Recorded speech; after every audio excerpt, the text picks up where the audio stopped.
On behalf of my fellow residents and the staff, it is my pleasure to welcome you to International House at the University of Chicago and to the China and Latin America Forum.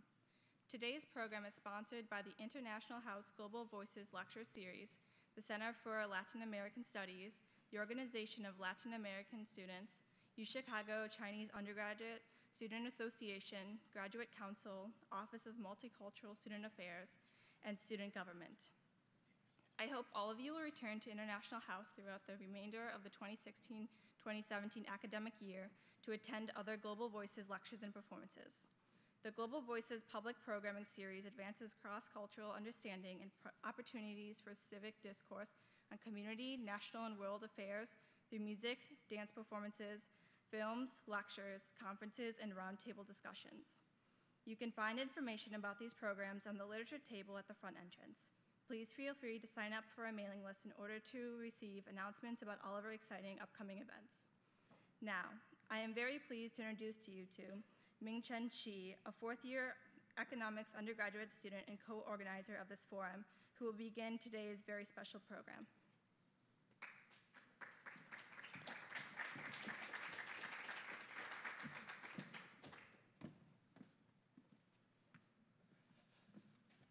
Hello, everyone. Welcome to the University of Chicago's first China and Latin America Forum. My name is Ming-Chen Chi, and I'm a fourth-year undergraduate economics student at the University of Chicago, as well as one of the co-founders of the forum. And I will be your host for today. First of all, I would like to introduce Dr. Brodwin Fisher, professor of Latin American history, as well as director of Center for Latin American Studies at the University of Chicago. Dr. Fisher is a historian of Brazil and Latin America, and is especially interested in cities, citizenship, law, migration, race, and social inequality. Her research is focused on the historical dynamics of Brazil's racial inequalities, criminal law, Brazil's 20th century Great Migrations, and the relationship between urban poor and Brazil's political left. Now, please join me in welcoming Dr. Brodwin Fisher.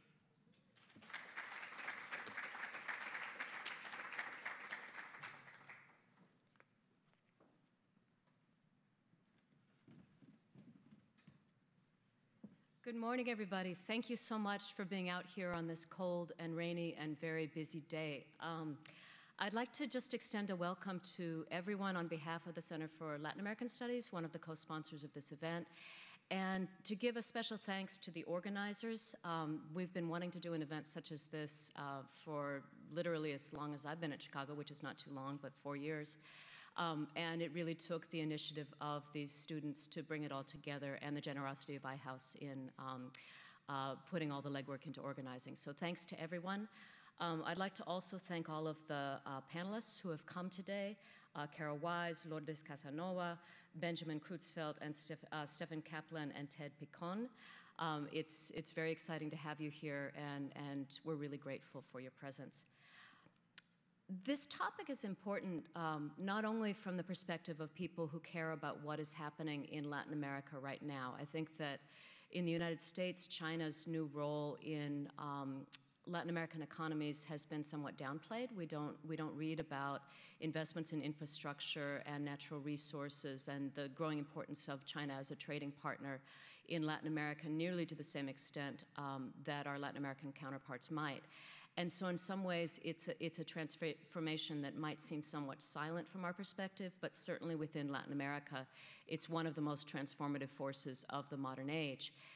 And for Latin Americans, this is something that doesn't just exist in the past, but is also part of a much longer trajectory. Latin America is arguably the region in the world that finds its origins most closely in globalization.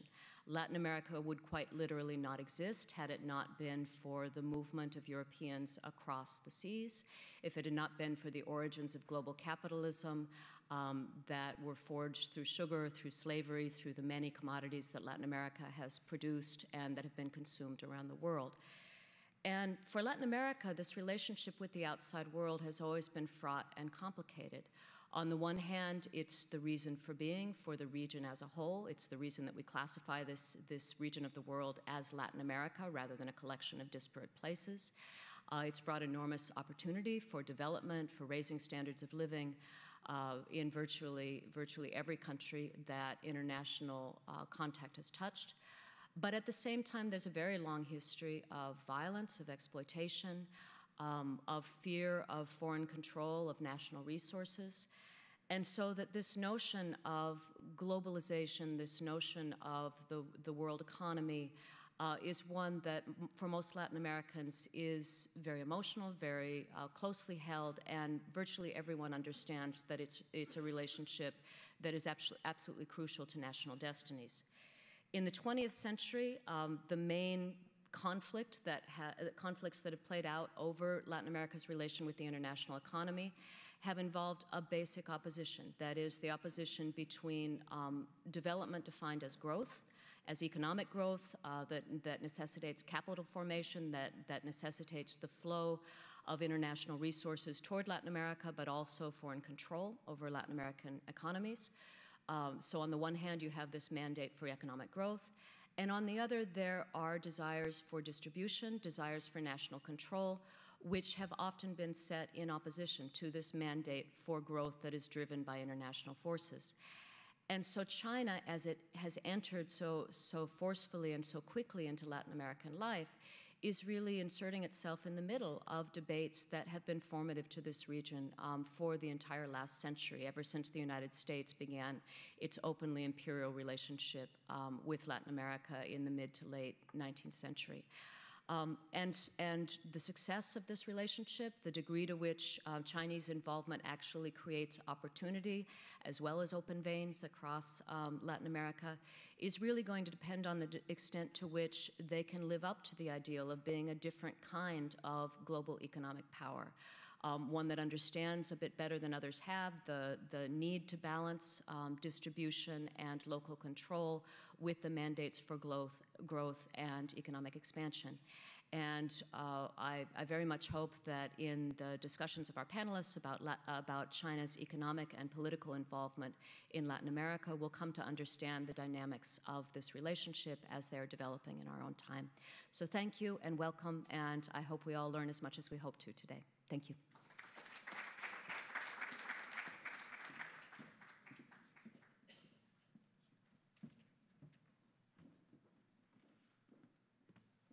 Thank you, Professor Fisher, for your words.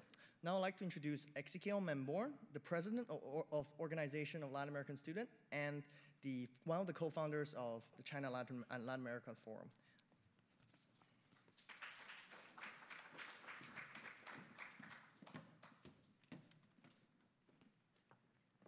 Hey, everyone. Thanks, Bruce, for your introduction. Before anything, I want to thank everyone who made this possible, because it took a lot of effort, and I really appreciate everyone who made this possible, and iHouse for letting us use this amazing space. This event started as an idea, and it's very nice to see it be an actual thing right now. So let me tell you why also China and Latin America, and I just wanted to share some facts because I'm usually someone who likes facts a lot. So among other things that I can tell you is that China's trade with South America grew 22 times between 2000 and 2013, almost hitting $100 billion in the period. And yes, that's like 22 times. And if you want something for comparison, trade between Latin America and the US in that same period just doubled.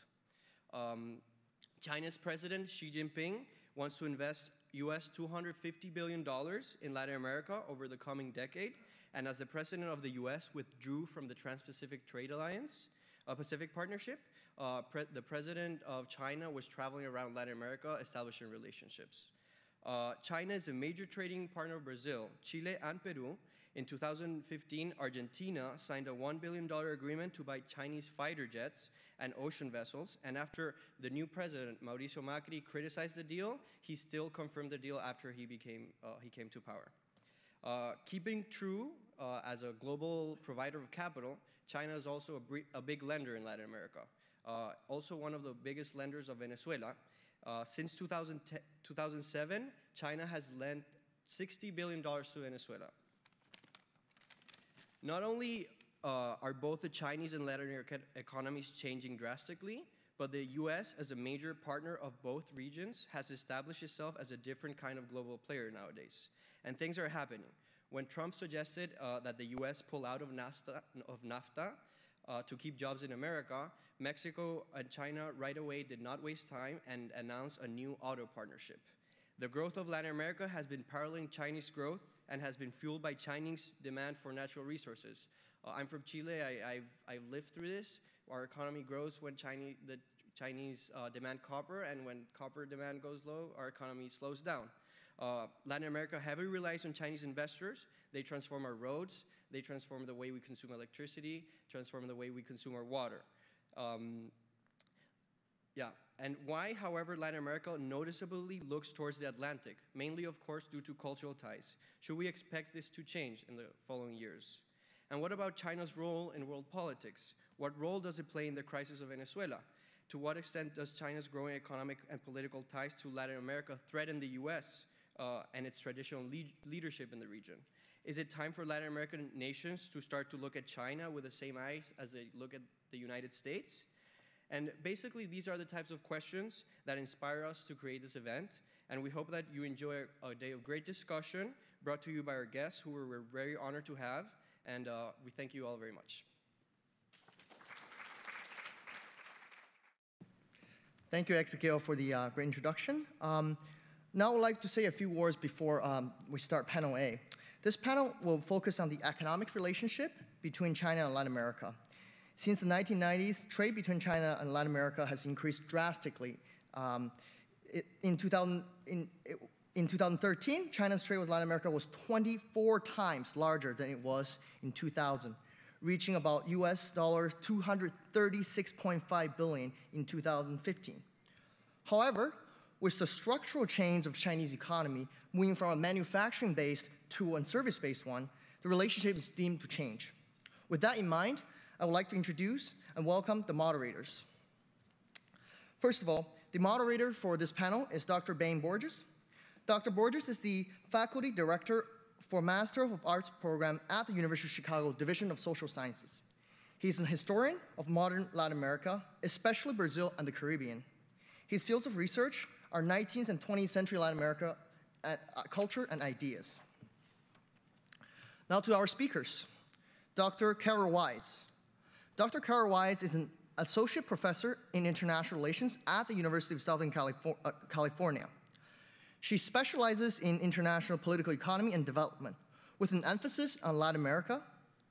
She has written widely on trade integration, exchange rate crisis, institutional reform, and the political economy of market restructuring in the region. Dr. Wise's complete book-length project, Dragonomics, The Rise of China in Latin America, which analyzes the rapid and remarkable ties that have developed between China and Latin America since the 1990s. Our second speaker is Dr. Lourdes Casanova. Dr. Casanova is a senior lecturer of management and the academic director of Emerging Markets Institute at the Johnson School of Business at Cornell University, focusing on international business and emerging markets multinationals. She is the co-author of the Emerging Multinational Report 2016, The China Surge, and Outward FDI in China and Latin America, a comparative study. Now, please join me in welcoming the moderators and the speakers for panel A. Thank you.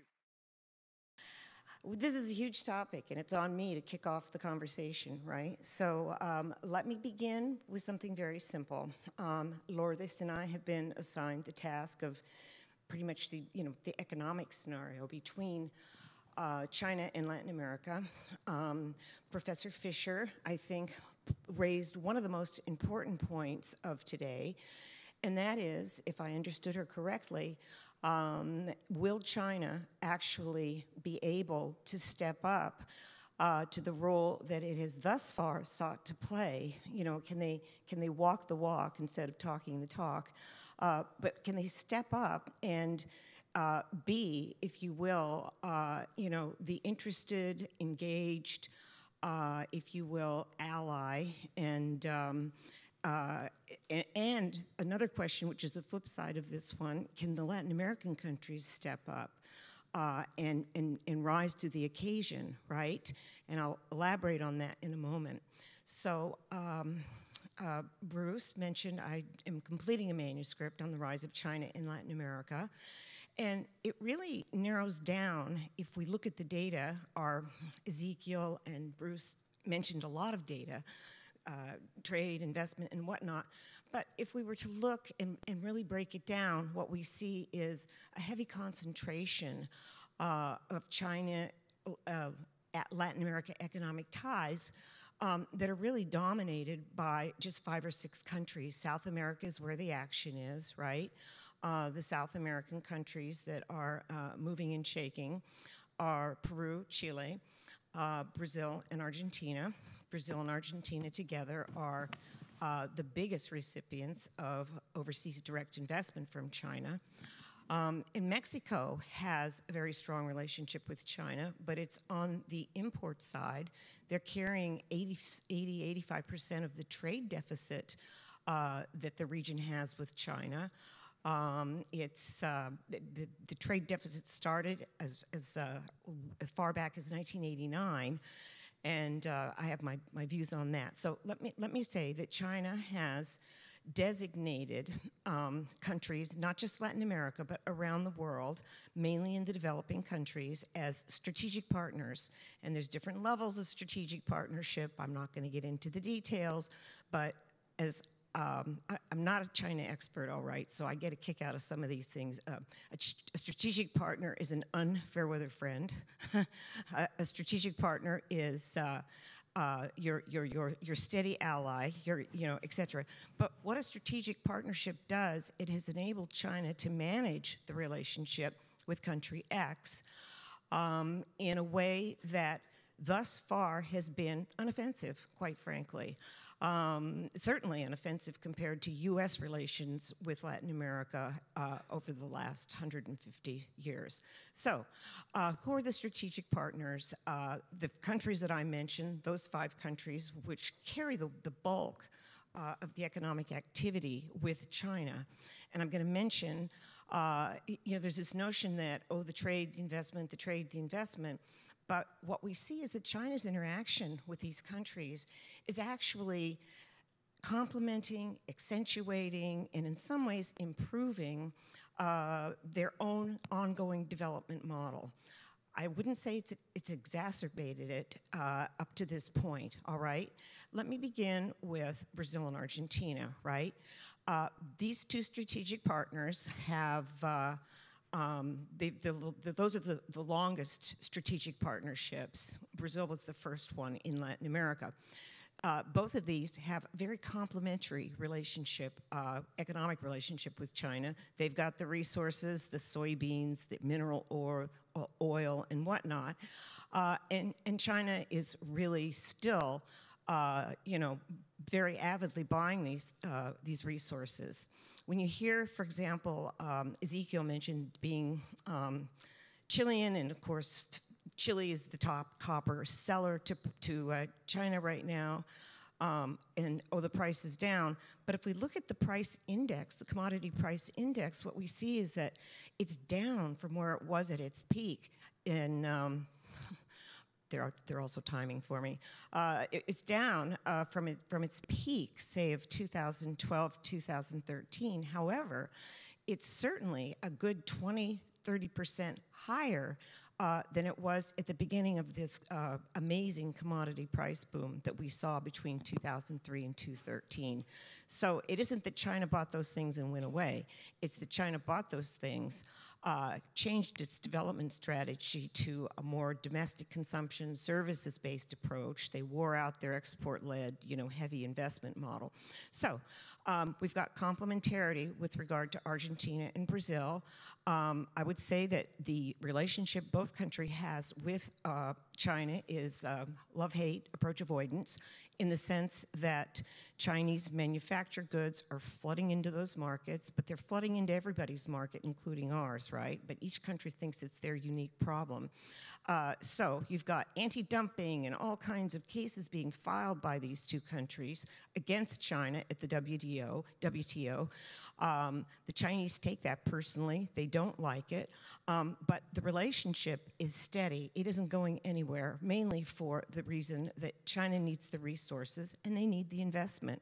And the kind of investment thus far has been infrastructure, which is clearly so important. The region, I mean, many developing countries, our own country has a huge infrastructure deficit. So, so I would say Brazil and Argentina, complementary. It's like a bad marriage. They fight all the time. However, nobody's going anywhere, right? They're sort of locked into a very traditional comparative advantage relationship. Let me talk about Peru and Chile. And by the way, it's no coincidence. I mean, the two countries, all of the countries have what China wants, but also they lump together very much according to the leading sectors in the economy and the factor endowments. Brazil and Argentina, very similar factor endowments. Chile, Peru, they have dealt with China very strategically. Peru's opened up its mining sector. Chile's is very held close to the vest, hence very little foreign investment from China in Chile to date, right?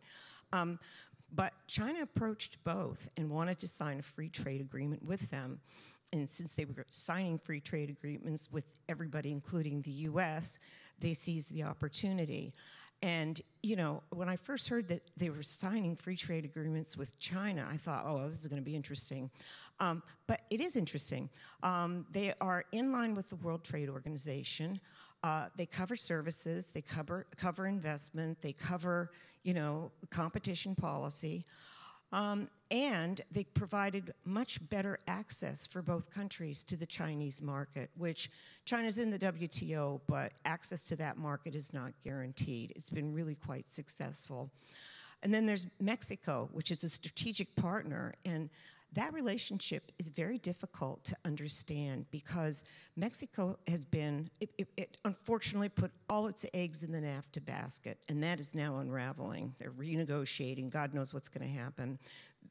But Mexico has had one deal after another fall through with the Chinese, including a famous $4 billion bullet train. And to hear the Mexicans tell it, it's mainly problems with negotiating on the Mexican side, unrealistic expectations about high interest rates. In, you know, Mexico's going to put forward joint capital, and they're going to pay the interest rate of this crook, Carlos Salinas, Roberto Salinas Pliego, who controls the banking sector. You know, they're going to put up joint capital, and China's supposed to pay, you know, 19% interest rates, and the Chinese said, "You got to be kidding," and they walked away. I'm not sure about this auto deal with China, Mexico, because they've had two of them already fall apart. Investments have fallen apart. There's a few investments, but Mexico's relationship with China, I think they've really strategically mishandled it by, you know, they extracted side payments for, you know, voting to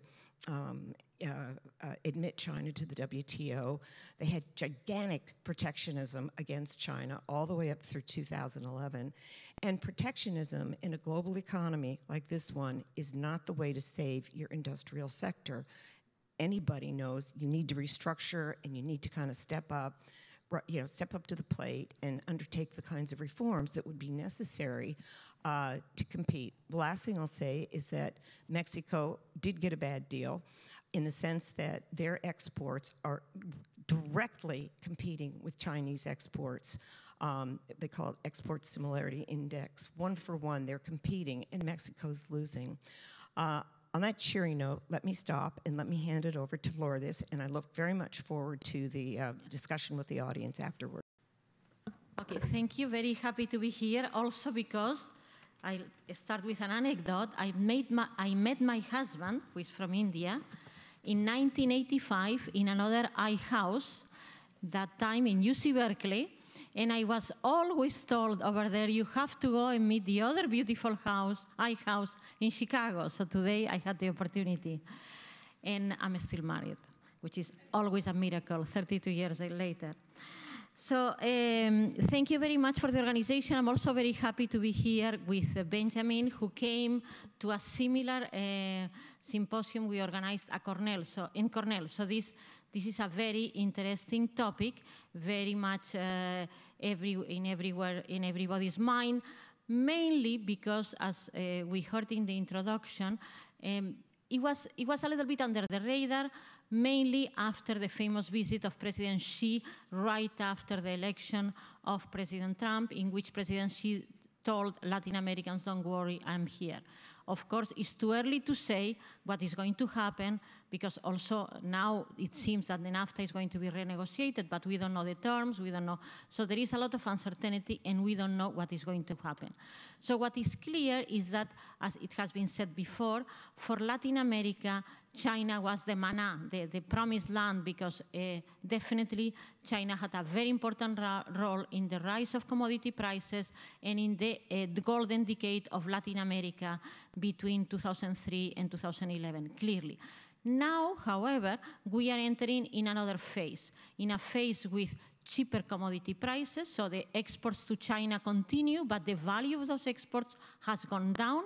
And as it was said again in the material that we received for the symposium, so what is clear also is that China somehow, not China, but because, okay, you rely on the exports of very expensive commodity prices, so we saw a decline in manufacturing, mainly in South America. So that's what happened.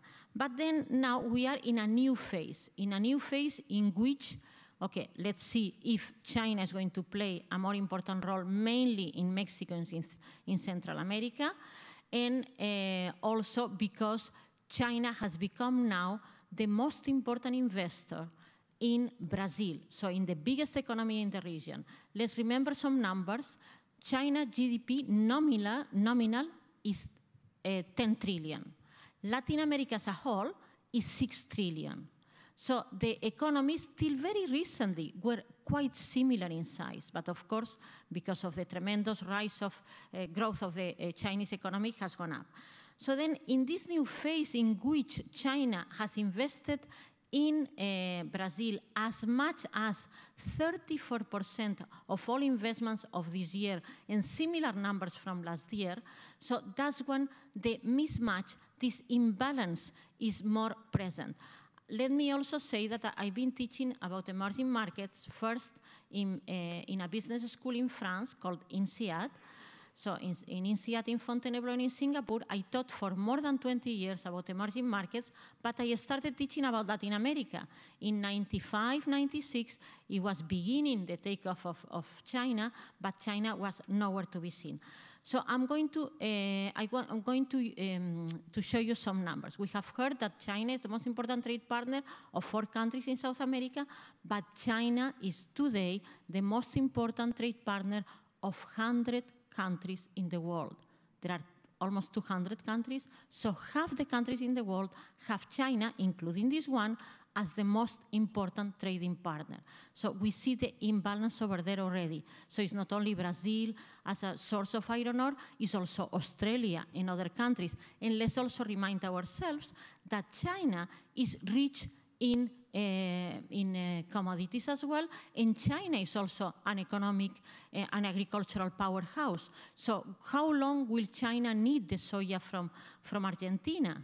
Argentina only recently became an important producer and exporter of soya that doesn't consume. So yes, it's important, but for how long China is going to be so important for Latin America? Okay, so I'll give you some figures about China outward foreign direct investment. We are seeing for the first time in the economic history a developing country, China 10 trillion economy, US 17 trillion economy, China still at $8,000 per capita, GDP nominal per capita. So still an emerging market that has become a powerhouse in outward foreign direct investment. Some years is as much as the 5th biggest country in the world. So I'll give you some data from the recent report that we published last year and can be downloaded from the Emerging Markets Institute webpage at Cornell, and we are updating now with data from the next year. That in our conference in October in New York, 13th of October, we'll launch the next one. So here we see that where is China interested as an investor? These are stocks. So the accumulation of outward foreign direct investment of China. So China is here very interested in Asia, in its natural market, but then Latin America. So China is interested, sees growth in emerging economies, much more than the developed world. While Latin America used to invest when it was a powerhouse like China is now, when Brazil growth years of the 70s, Brazil would invest in Latin America, but immediately would go, in Mexico, Mexican companies as well, to the US and to Europe. This is not the case in China. China goes to Asia first, and then in many cases goes to Latin America, and here we see the percentage of accumulated outward foreign direct investment stock of China. And then here another data. So China was nowhere to be seen in 2000. In 2015, became the 5th biggest acquirer in the world, so a global acquirer. And here we see a different picture. So when you go abroad, you invest as what we call greenfield, their own projects, and also you invest through mergers and acquisitions. This is data from Capital IQ, and this is announced mergers or acquisition deals originated in China. And here we see a different picture. Here we see that Europe and US, so in other developing countries, in other emerging markets, greenfield, own projects, definitely in Africa. In Europe, in the US, China buys knowledge. And one of the most important acquisitions that is reflected here was the announced acquisition by ChemChina of Syngenta in Switzerland. And that, because it's such a huge acquisition, then we see Europe more important. This is 2009-2016, so clearly, China took advantage of the Euro crisis and went and bought ports, bought technology companies in Germany, etc., etc. And then US, and then Asia, and Latin America. So a different picture, not only Latin America developing countries, but China now with a new power that it is investing in developed world. And here is the Global 500 of Fortune, and here we compare the number of companies from China, US, Mexico, Latin America, and Korea. So if we look at 2005, the starting point was very similar. Latin America, similar number of big companies as China is only, we are talking about only 10 years ago, 11, because this is data from last year, the publication last year. So we see a certain decline of US companies and a certain growth, a major growth of Chinese companies, mainly after the 2008. So the 2008 crisis, global financial crisis, was a starting point for Chinese companies to grow and to go global. So quite amazing. That's an indication also for the future. And also here we looked at different industries, 8 key industries, and you can see again in 10 years, 11 years, a tremendous change, a lot of red. All red is China. So nothing, no industry leader, no company industry leaders from China, and many right now. This gives you an indication that this investment spree of China, and of course, a lot is going to go through the One Belt, One Road in neighboring countries in Asia and in Europe, but also in Latin America we see it. In the meanwhile, the number of companies from Latin America has remained the same in the Global 500. So while the local Chinese private and public sector, business sector, has increased tremendously, the numbers of Latin American companies has remained the same. So yes, I see an imbalance in this relation, an imbalance, and let me tell you that I am as a scholar who has been studying emerging markets, I'm still in awe, and I continue to be in awe, seeing the rise of China, how well planned it has been so far, how powerful, and how much good should we expect looking forward. So the imbalance is that because the trade Latin America thought China is going to depend on us forever. It's not the case. Because of the investment trends that we see right now, China is diversifying tremendously the investment trades to other regions, and China has the power of a local business sector extremely strong that will look for the future. And then China has a very clear strategy, these 5-year plans that they always are able to achieve all the goals before the end of the 5 years, and Latin America doesn't have. And also Latin America, as we want to call it from outside as one, is not one. Let's see what is going to happen now that Mexico is turning again to Latin America after having been focused since the signing of the NAFTA has been focused to the US. Now we are seeing Mexico, the other powerhouse. So Brazil, 2 trillion economy. Well, now less because the currency has gone down. Mexico, 1 trillion economy. The 2 powerhouses in Latin America, if they look to each other, if they see the power of getting more united and then having a more clear strategy, sitting on the table, Chinese are excellent negotiators, sitting on the table and finding ways to win-win.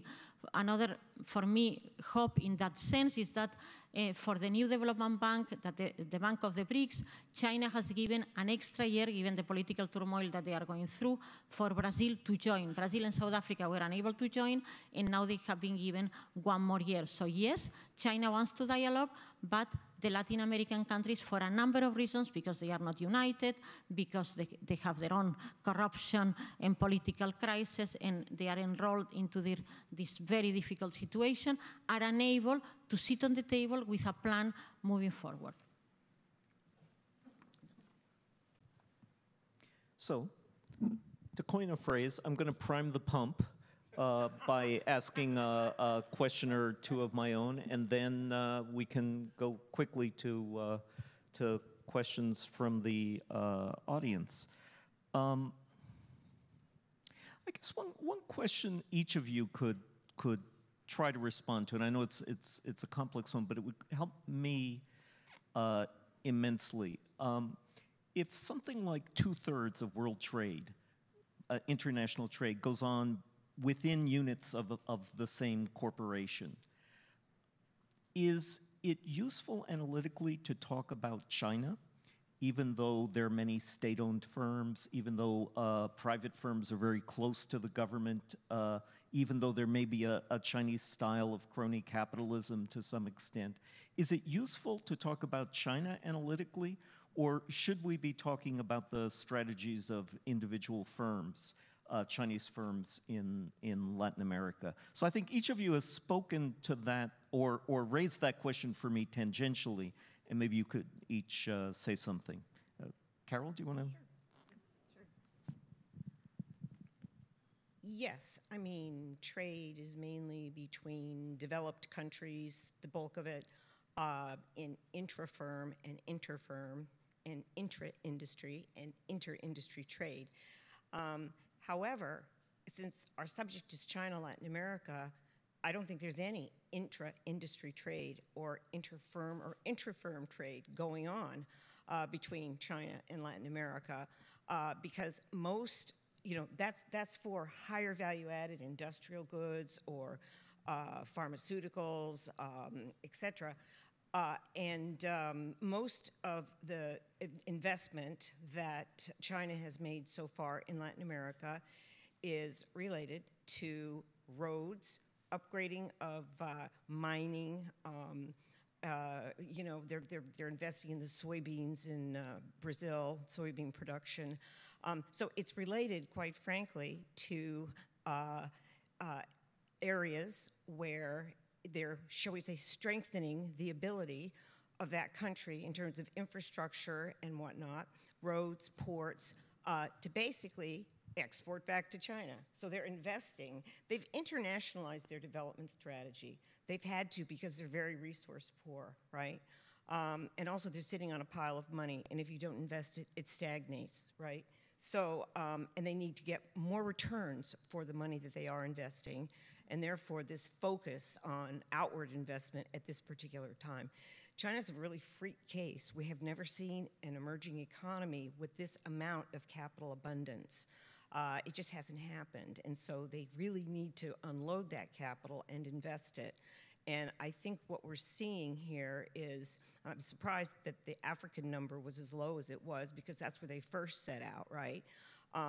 But Latin America actually has higher levels of development and is much more sophisticated in terms of the projects that the Chinese want to undertake in extractive resources.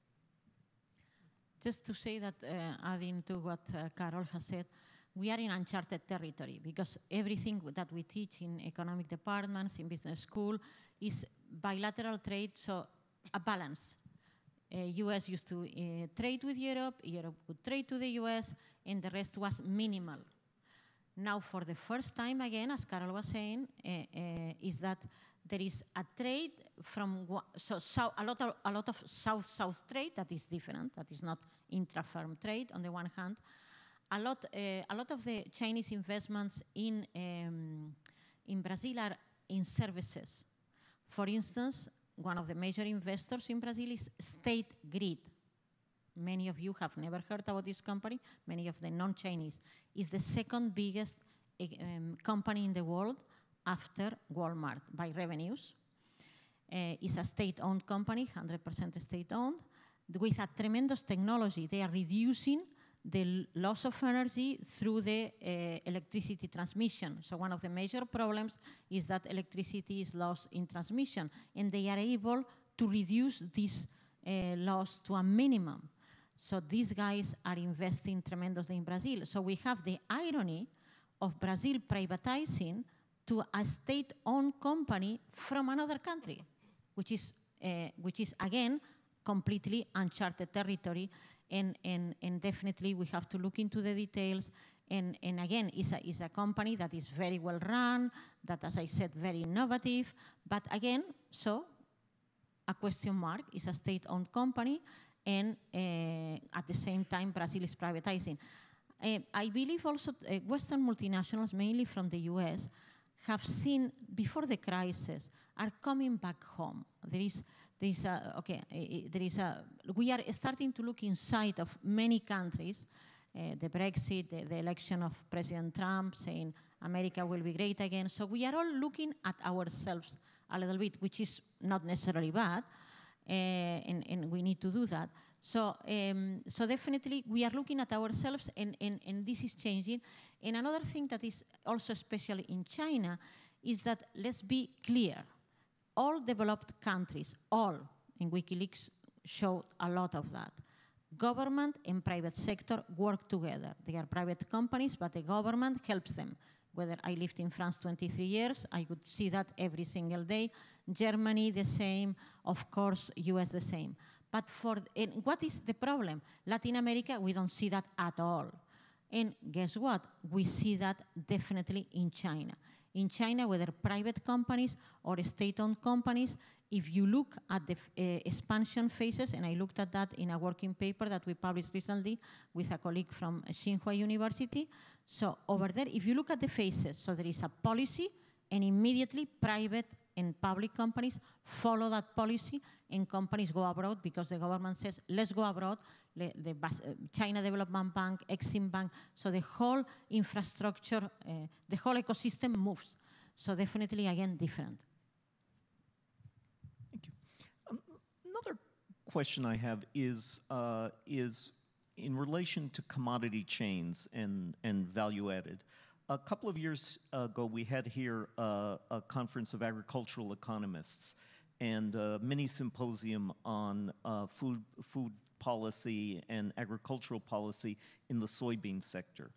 And the Argentine economists complained bitterly that in their negotiations with Chinese, the Chinese only wanted to get raw soybeans, didn't want soybean oil or powder or anything further up the value chain exported to China. Is that a particular policy with regard to the Latin American countries? Is it a policy with regard to agricultural commodities? Is it a meaningful difference of Chinese international business from the style of other countries? Yeah, we can both answer that. Well, as Lourdes and I have said, again, we're on very uncharted territory here. the soybean, or was it the soy oil war, as they called it in Argentina, was nasty because indeed the Chinese wanted just the beans and they wanted to add the value on their side of the border, as most countries do. However, the Argentines made such a stink that the Chinese stopped importing soybeans from them for I forget how long, but it was a disaster, and here we go. And I did read recently that there'd been some breakthrough and that perhaps the Argentines could export a percentage of soybean oil and the rest raw soybeans. So this question of adding value to exports that go to China is a serious question because there's very little added value. I was just at the Latin American Studies meetings in Lima, Peru, had a little tiff with an agricultural economist, a Peruvian, who argued that Peruvian tomatoes going to China had value added because of the packaging, the refrigeration, the containers they were in, and it wasn't really added value to the good. It was just, what you did to get the good over there, which doesn't really count. So they're desperate to show value added, but there really isn't. And this is one of the big stinks between, for example, the Brazilian private sector, industrial sector, very, very powerfully organized, but weak in the face of Chinese competition, right? But the added value and the ability to export their goods to the Chinese market beyond raw materials has been a sore point. And the Mexicans are screaming and yelling about it, although their resort to protectionism against China, I believe, has set them back really very far. They should have been, instead of whining and complaining, they should have been restructuring and really, laying down a more competitive, rising to the occasion and trying to actually, ramp it up vis-a-vis China. Okay, this is a long discussion in Latin America, and definitely the contradiction that, for instance, Mexico exports oil to Texas, that is refined in Texas, and comes back. So that's amazing. Brazil has tried to build refineries, so it's not a problem. It's a problem of the region, independent on China of anything else. The region has not been able. There are manufacturing pockets of excellence, like Embraer in Brazil, the airplane manufacturer, and then probably the only country that has been able to escape this curse of natural resources has been Mexico. But in Mexico, there's something wrong, too much dependent of the U.S., of only one trade partner. So now with the crisis, again, everybody's talking we should go up the value chain and also integration. So hopefully this crisis will help with that. Thank you. Can I put the microphone, have it open to questions from the floor? Do you want to step up to the microphone? Maybe make a line? Hi, I'm a history graduate student here at the university. I had a question. One of the big inhibitors to growth in some Caribbean countries is the immense expense of energy and the problem of developing energy infrastructure. Now, China has a reputation for being a producer of several cheap energy solutions in terms of renewable energies. I was wondering about China's manufacturing capacity in that front and its investments in Latin America in terms of developing its energy infrastructure or its finished goods in that sector. Let's take a couple of questions or 3 questions from the floor. Going back to the question of state-owned enterprises, a lot of economists have said Mexico has to find some mechanisms so state-owned enterprises can go bankrupt. But Xi Jinping has made some statements saying that state-owned enterprises have to be continued and strengthened, and they play an important role. And so I'm wondering, from some things that you said, that state-owned enterprises are playing a big role in investment in Latin America. What is the balance? Are there non-state-owned enterprises from China that are also investing? And is there a trend in one direction or another? And is this part of a strategy? That is, if there's a strategy to continue and strengthen the role of state-owned enterprises, is that appearing as a strategy in Latin America to, for example, have more crony capitalist connections in Latin America, in the host country, to continue the same mechanism that has operated in China? And so in short, what is the balance? Is it toward more what Chicago school people would say free markets, or toward mercantilism? Thank you. Maybe one more question, and then we'll have the panelists speak to them. Oh, thank you for this fascinating conversation. My question is, if you can say something about the links between this global economic strategy of the Chinese state and its geopolitical vision, especially after the election of Donald Trump in this country. And the second question is about whether this strategy or this policy involves private actors in Latin America or just state representatives. Thank you. Thank you. So I guess the second and the 3B questions actually are the same questions. So should we speak to that first? That is, what is the relation or synergy or interaction between the preponderance of state-owned enterprises in Latin America and the preponderance of state enterprises in China?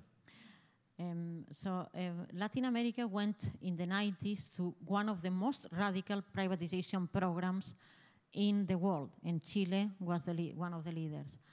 But then, moving now about, the first telecom sector in Chile was bought by Allen Bond, the guy who was sponsoring the Cup of America. And 3 years later, of course, it was for him a financial investment. 3 years later, Telefonica from my country, Spain, bought it. So we are now 25 years later of the privatization. What has happened? So what has happened is that there is a rethinking of that, because who is dominating now, for instance, the telecom sector that was the first one privatized. The telecom sector in every country in Latin America is dominated by two companies. One, Telefonica from Spain, and another one, guess what? América Móvil from Mexico, part of the Carlos Slim empire. So there is and then governments, telecom sector is so key, the deployment of broadband, of having Wi-Fi, the latest technology, so that the governments are tight, because then the private companies, of course, are looking for maximum profits, and they don't always want to deploy major investments to move forward. Electricity was privatized again first in Chile, bought a company from Spain again, Endesa, dominated that privatization, and guess what? Endesa was bought by Enel, an Italian. So during this very ugly, very difficult takeover, all investments in the electricity sector in Latin America, in many countries in Latin America, in Colombia, in Chile, and in other countries, were paralyzed because the country was going through, the company was going through an acquisition. And banks, which two banks from Spain, BBVA and Santander, dominate quite a bit of the, except for Brazil, and in most countries they have also one local bank.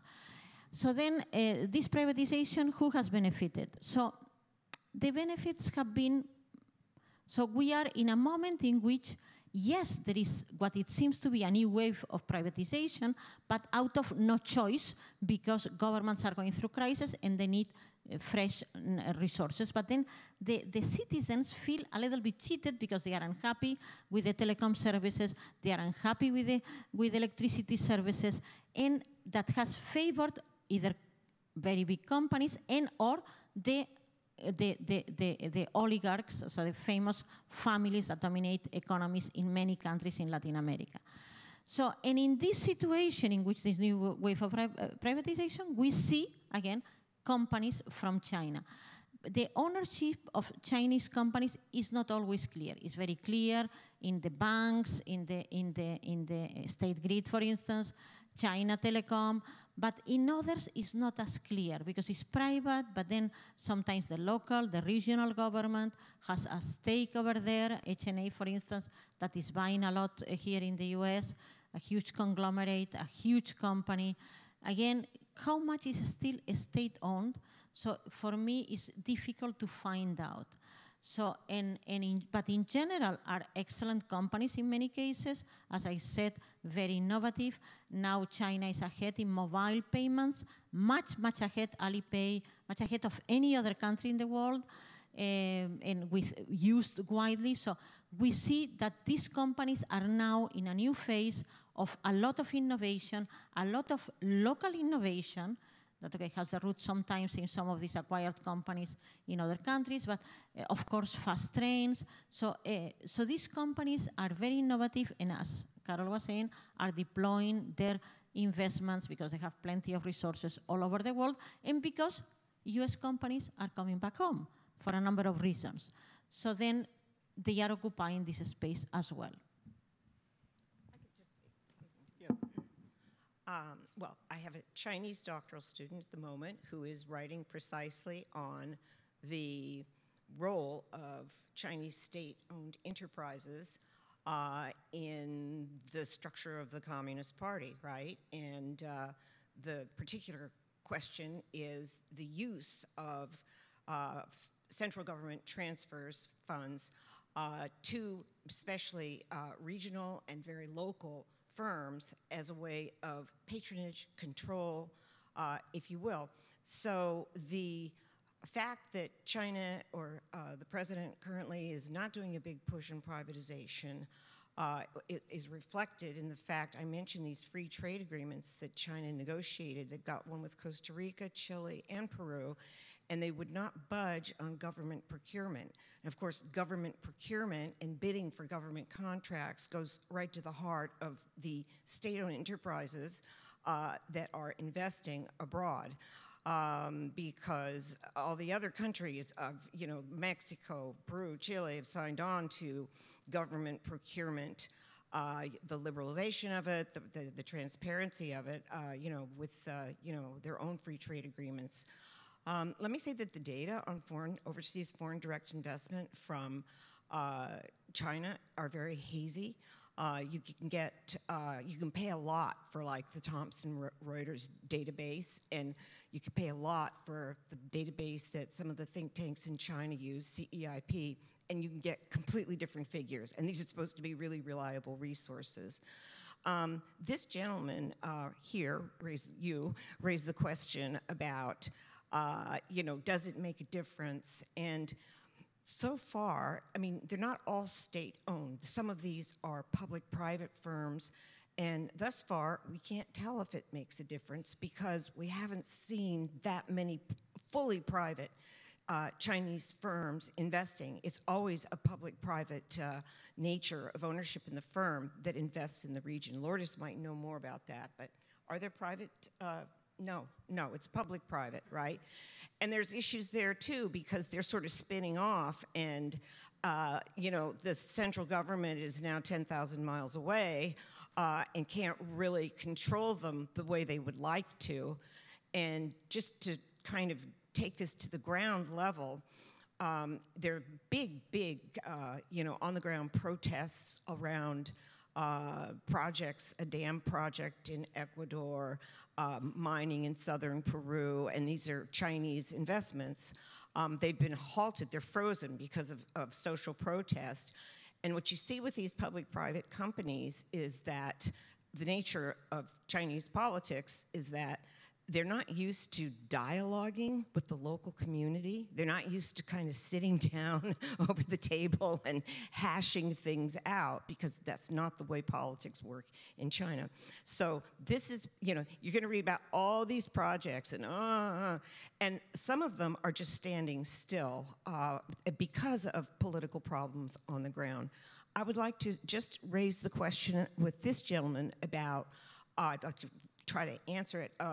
Would you say the international geopolitical strategy of China It's very interesting because since the founding of the PRC in 1949, they have taken a stance toward non-intervention and anti-imperialism. They're very clear about that.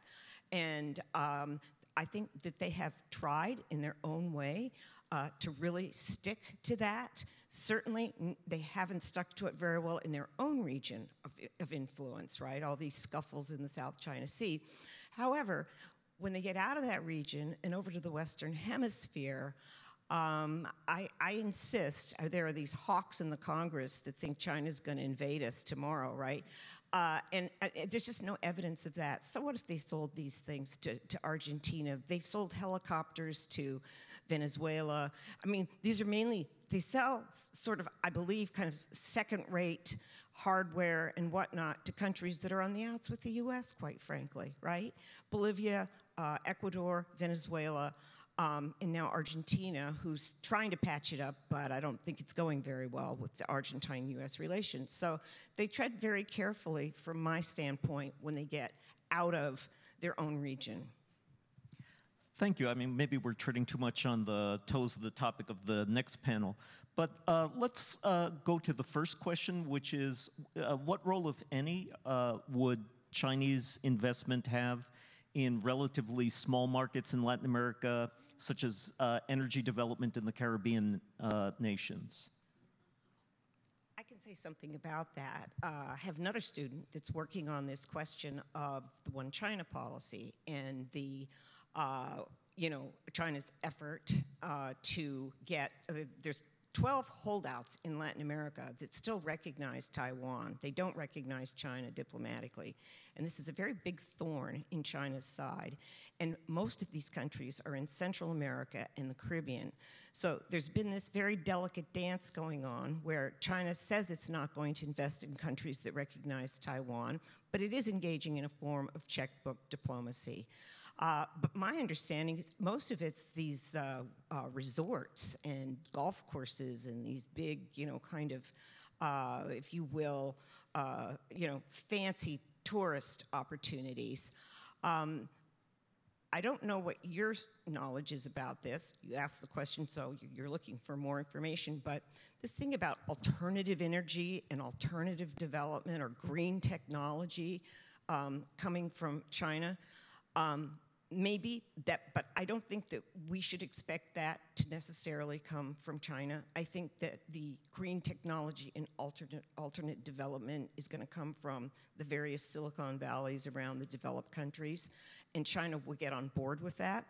But I don't really hear anything about China dedicating itself to any kind of alternative fuel development. They're so desperate themselves for fuel and for resources that I haven't seen that. I think China is now the biggest producer in the world of solar panels. So yes, they are making tremendous strides. It's okay. I think the countries that still recognize Taiwan are Paraguay, so one in South America, and the rest are in Central America or the Caribbean, Haiti, Dominican Republic, El Salvador, Guatemala, Nicaragua, and Panama. But okay, this is changing on a daily basis because, as you know, there is a huge project, Chinese project in Nicaragua to build an alternative to the Panama Canal. This is on and off and on. We don't know what is going to happen, but I assume if this takes place, probably Nicaragua will change. Thanks. I did want to ask you about that project and similar project. We know that when capitalists invest in infrastructure, first they invest in the good projects, then they invest in the not so good projects, and then they still have to place capital and they invest in terrible projects. If you look at railroad construction in France in the 19th century, or railroads in the United States in the late 19th century, early 20th century. So these ambitious infrastructure projects in Latin America, how long will it be before Chinese investors really have to go to the terrible railroad that will never pay off, the terrible interoceanic canal that will never pay itself off? Okay, the Nicaragua. I'm asking you to be prophetic. The Nicaragua Canal is a very feasible one. Why? Because before doing the Panama Canal, they already thought of this one. So from a, how do you say? Okay, the thing is, do we need now the Nicaragua Canal, now that the Panama Canal was just, okay, actually we put at the cover page of our report on emerging multinationals, we put the picture of the enlargement of the Panama Canal. That was one of the biggest infrastructure projects of the world. Many companies were involved of all countries. It was tremendous, a tremendous success for an emerging market. And the picture shows the first boat that crossed. You had to pay for that, and it was a Chinese boat. So it's China and Latin America. And China very much behind that enlargement because, of course, makes much cheaper and much faster the going there. By the way, we see similar projects also in the Mediterranean Sea. The Mediterranean Sea, I'm from Barcelona, so it's being revived by Chinese. Chinese are building ports in Greece. They have invested in the port of Barcelona. Why? Because, again, all the goods that arrive through the Suez Canal and all that are much faster to move into Europe through Barcelona, although we still need some rail infrastructure, and through Greece to Eastern Europe. And in detriment of one of the biggest ports in the world till recently, that was Rotterdam. So we see many changes right now because of that. We invited in my class the economic attaché of the Chinese embassy in Washington, and one of my students asked this exact question. And the official answer was, I don't know anything about it. I don't know what you are talking about it. We have nothing to say. When I talk to Nicaraguan officials and Nicaraguan businessmen and women, they say that, okay, there is a feasibility study that actually from an infrastructure point of view is not so difficult, that everybody had thought about that canal before the Panama Canal was constructed. So let's see. We don't know that. And there is so much deficit in infrastructure in many countries, rail infrastructure among others, definitely in South America and in Mexico, that I think before we go into the completely unproductive projects, there are many very productive projects everywhere in the world, and definitely in emerging markets. And in any case, these big infrastructure projects are always a nightmare in every single country, including this one, including Europe, etc. So it's not that. So China is now trying, has the 5 biggest construction companies in the world right now. I show the chart. So they have the capacity, they have the know-how, because what they have done in China is tremendous.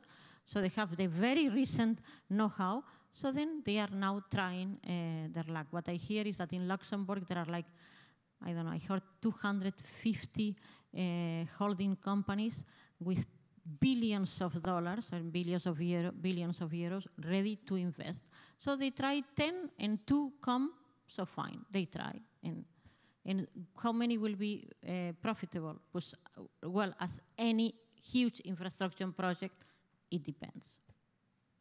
I'll say just a little bit about that. I think actually the Chinese have a 3-pronged strategy: productive projects, medium projects, which could go either way, and then bad projects. They've hit the wall in Venezuela. Venezuela's gotten the most loans. They had all kinds of plans with the Venezuelans to build this and build that. And now it's all come to a standstill.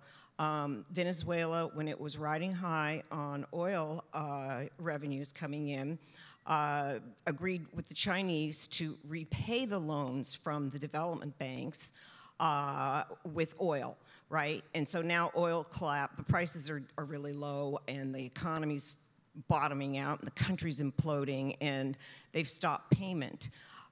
So, you know, the Chinese, I had a scholar from the Chinese Academy of Social Sciences on my campus last week who presented on China, Venezuela. It's one of the newer, if you will, strategic partners for obvious reasons, oil. But instead of taking the US strategy of threats and freezing accounts, and this sort of thing, the Chinese are just quietly withdrawing. They're just quietly withdrawing. I mean, they're not going to commit any more money there. They don't like the situation. They're not getting the oil. For them, a $60 billion write-off for the Chinese is serious, but it's not, it's not that big of a thing. Burned once, they're out. They don't wait for the third try. So, so that's a bomb. Then, they did buy the Argentine Railroad, which is a joke. They wanted to buy the Mexican Railroad, which is a bigger joke. The Mexicans have all the export processing zones right along the border going all the way to Ciudad Juarez in the center of the country, and no train to get them to the Pacific port of Ensenada or even the port of San Diego to get them across the Pacific. And so the Chinese were big on that railroad, but none of this is happening. But mainly on the Mexican side, the Chinese were hot to trot. But then at the same time, they're trying to do a $4 billion bullet train with Mexico, which also collapsed. So I see them doing whatever they perceive to be obviously in their best interest, and obviously getting resources back from countries that enable them to enhance their own growth and development strategy. Should we take some more questions from the floor now? Well, while people are coming up with questions, let me ask you another. I mean, resource nationalism is very old in Latin America, but one dimension of it that is relatively new is connecting it to environmental concerns. Accusations that multinational corporations are more likely to externalize costs and are more likely to pollute, are less likely to be responsive to political pressures. Is there some meaningful change in environmental politics in Latin America because of the massive Chinese investment in sectors such as mining? Okay, let me just, we have not touched here the subjects of corporate governance, for instance. What is happening now with this rise of China and other emerging markets is that the main actors are not part of the, for instance, the OECD. That is one of the organizations that is behind the implementation of many corporate governance rules and regulations and anti-corruption schemes, etc. So what is happening is that let's say neither China nor Brazil, so we are talking about the second biggest economy in the world, and the ninth, well, now it's ninth, but it was seventh, are not part of the OECD, neither India, so only Chile and Mexico are part of the OECD. China is part of the OECD Development Center, that is one organization that is smaller and has all the, and actually we are working with them for the report on emerging multinationals. So there are many, many questions that need to be answered, and many organizations that very rapidly are becoming obsolete.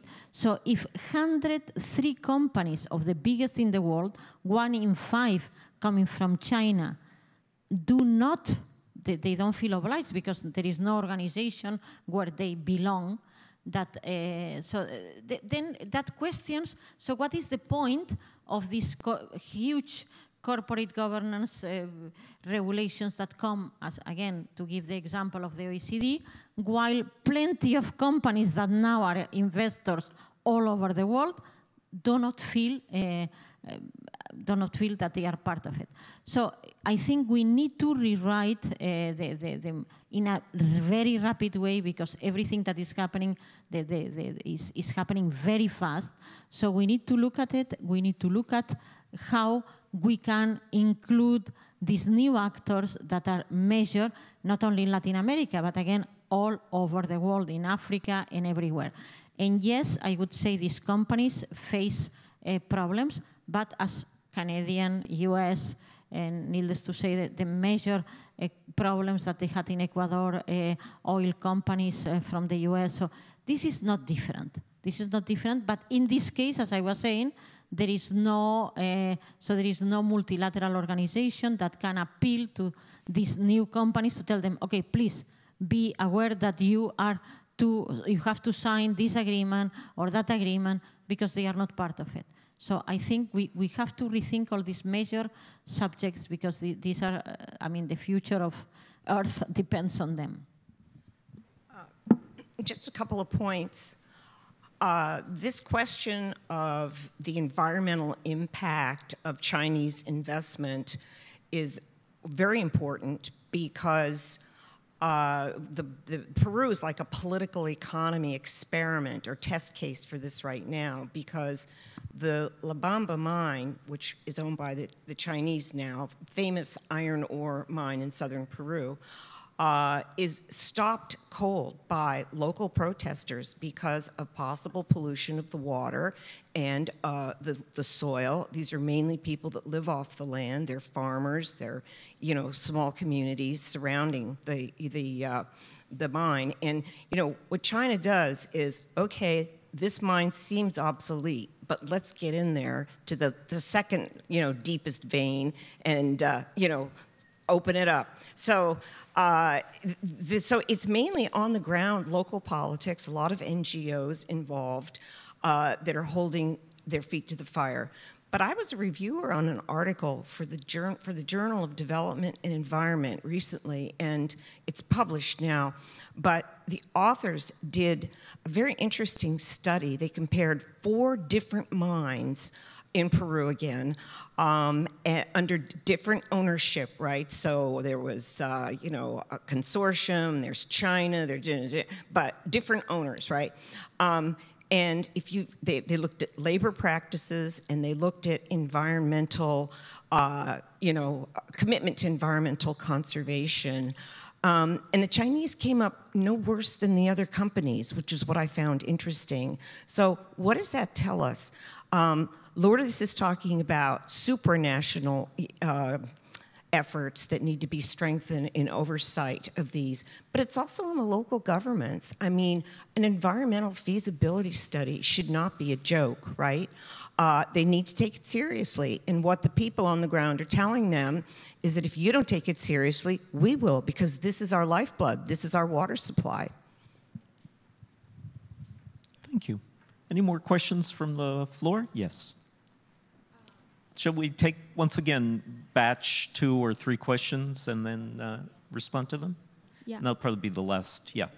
So 2 more questions. Yeah, thank you for the discussion. So both panelists mentioned a lot about the infrastructure projects, and how a lot of them have come to stand still because of political issues in Latin America. And now with the increase in populism and the political instability in Brazil and some other countries, seems like a lot of infrastructure projects will, even some of these investments that are going in might still become standstill. So I'm just curious, looking 5 years, 10 years ahead, do you see the investment mix is still gonna be very infrastructure driven, or there will be other sectors and industries that are coming in? Thank you all for being here. It's a great pleasure. My name is Victor. I'm a Malaysian Chinese student here at UChicago, and I took Latin American civilizations last year with Professor Fisher. So now in our class, we had considered nature of the relationship between Latin America as well as other countries outside of it as a relationship of open veins. I was thinking about your characterization of the different mines in Peru, and I would like to ask you, dear panelists, to what extent do you think that this relationship is indeed, an open vein relationship where it's a primarily extractive process? To what extent do you agree with this characterization, and where do you see this relationship? How do you see it evolving in the future? Thank you. I'll say something. Okay, this is the last one. Yeah, the last question. Yeah. Both of these questions touch on the future and where is this going, and I believe that the Chinese are sincere when they say, we want to expand two-way trade and develop outside of the resource sector. And they're starting to invest a lot in industries in Brazil. Where there's an industry that is investable in, they're starting to go in. They've been dying to get into the auto sector in Mexico for very obvious reasons. Nice platform to get into the US. And they're quite willing, as I said, to do the rules of origin or the content requirements, which is 62% of the good, say the car, has got to have North American input. They're set to go with all of that, but they haven't been able to seal a deal with Mexico. Chinese investment, they'd love to get into the US auto sector, right? They just now, General Motors, I think it was, now, in the last few months, produced a car that would pass all the US standards, but it was produced in Shanghai by General Motors. And this was the first one that met emission standards and all of the other much higher standards that we have in the United States. So we're just a hop, skip, and a jump away from much more Chinese investment in industry, autos, and whatnot in Latin America. I think, again, they've got so much money they need to disperse. And they love Brazil. It's a 300 million plus emerging economy. That they love the consumer market. They want into the Mexican consumer market. They haven't been able to get in. So I do think that, they've got their relationships in terms of suppliers for all of the major commodities that they need. Soy, copper, iron ore, petroleum, natural gas, fish meal, right? They've got all that pretty much locked in from the strategic partners that I mentioned earlier. And I think that they are quite sincere about getting into other sectors. And I do think that some of this suggests, some of the questions, if there was a kind of undertone, it was, well, is China going to stick around in Latin America? They've stuck around. The time to make tracks would be the end of the commodity price boom, and they no longer have to pay these high prices for commodities.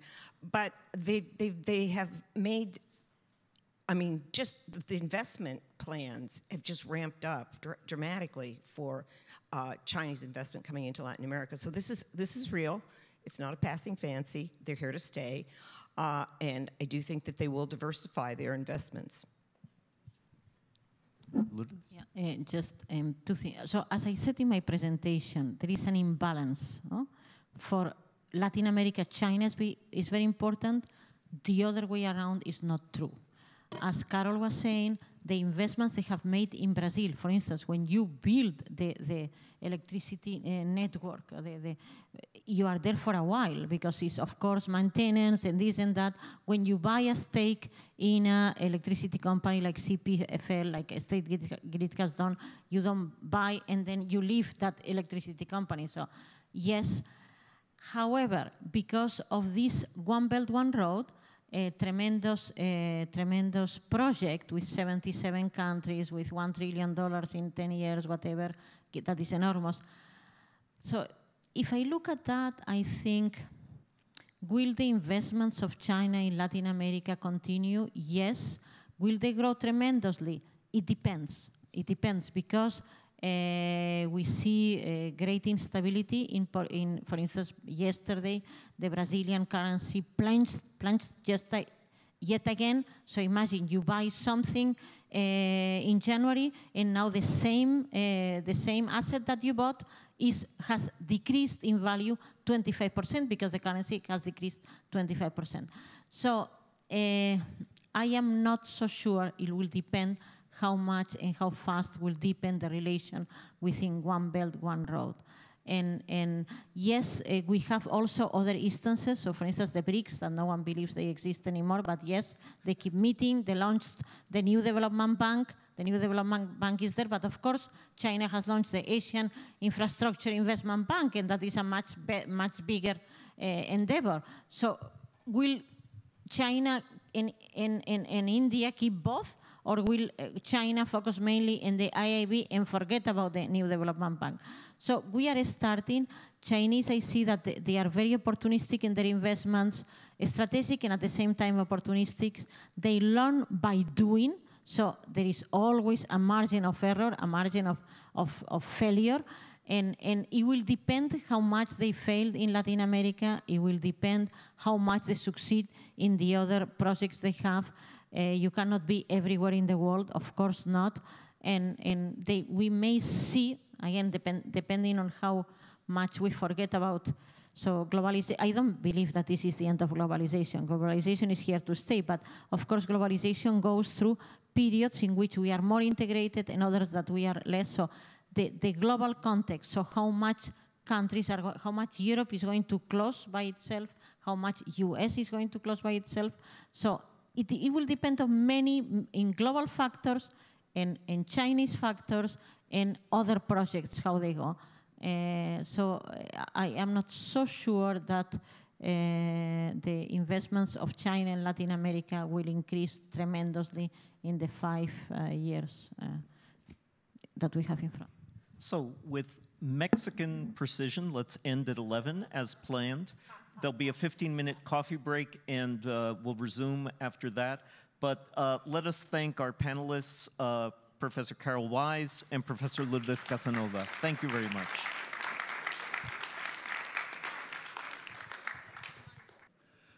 First of all, I'd like to thank Dr. Borges, Dr. Casanova, and Dr. Wise for an engaging and insightful discussion about the economic relations between China and Latin America.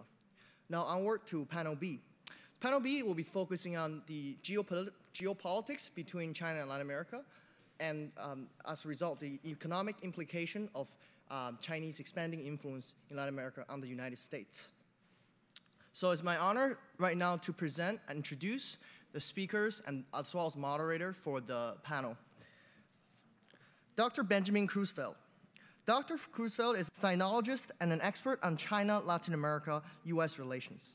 He received his PhD for his research on China's foreign policy towards Latin America and is currently a resident postdoc fellow on Sino-Latin America US affairs at Johns Hopkins University. Dr. Stephen B. Kaplan. Dr. Kaplan is an associate professor of political science and international affairs at the George Washington University. His research focuses on the frontier of international comparative political economy, where he specializes in the political economy of global finance and development, the rise of China in the Western Hemisphere, and Latin American politics. Dr. Ted Picon. Dr. Picon is a senior fellow in the project in International Order and Strategy, and Latin American Initiative in the Foreign Policy Program at Brookings Institution. His research is focused on global democracy and human rights policies, US-Latin American relations, including Cuba, emerging powers, and multinational affairs. Our moderator for the panel is Dr. Xiaoyu Pu. Dr. Pu is an assistant professor of political science at University of Nevada, Reno, focusing on Chinese foreign affairs.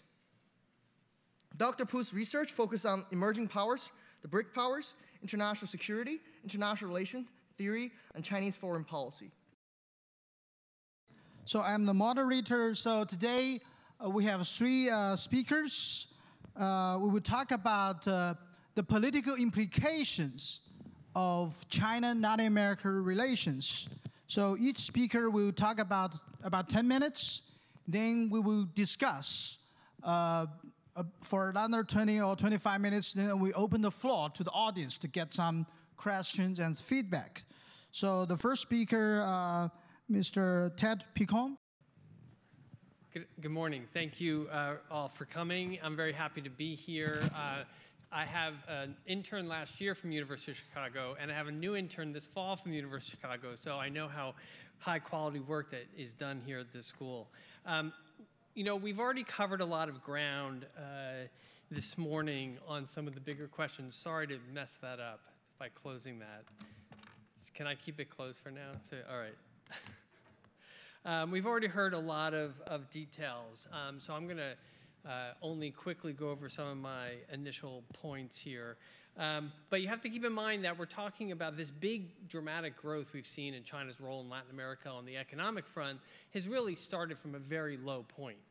So the numbers are very impressive, but it's still, you got to put it in comparative and historical perspective. But there's no question that this is part of China's global strategy to expand its footprint in the world as a matter of its own national interest in building its economy and expanding its prosperity for the Chinese people and creating, I think, a zone of security in its own region. So I'm going to be talking about the implications of that Chinese strategy for the geopolitics of Latin America and the Caribbean. And it's based on a paper that I wrote last fall for Brookings on this question, in which I focused in particular on what impact is this having on Latin American governments' views on the international order and for United States national security. So I'm going to make 4 key points. One is on China's soft power in the region. I mean, China is mostly a welcomed actor in Latin America, particularly for its more generous loan, investment, and trade policies. You know, fewer conditions, gives Latin governments more breathing room, and it has also struck a tone of kind of a congenial partner. It talks a lot about win-win solutions, about collective development, common problem solving. Of course, it talks a lot about non-interference and sovereignty being an important role, and of South-South relations as, you know, growing importance of a South-South pole of political and economic power. And of course, this is in contrast to the image of the United States and in particular the neoliberal policies pushed by Washington in the 1990s and the 2000s.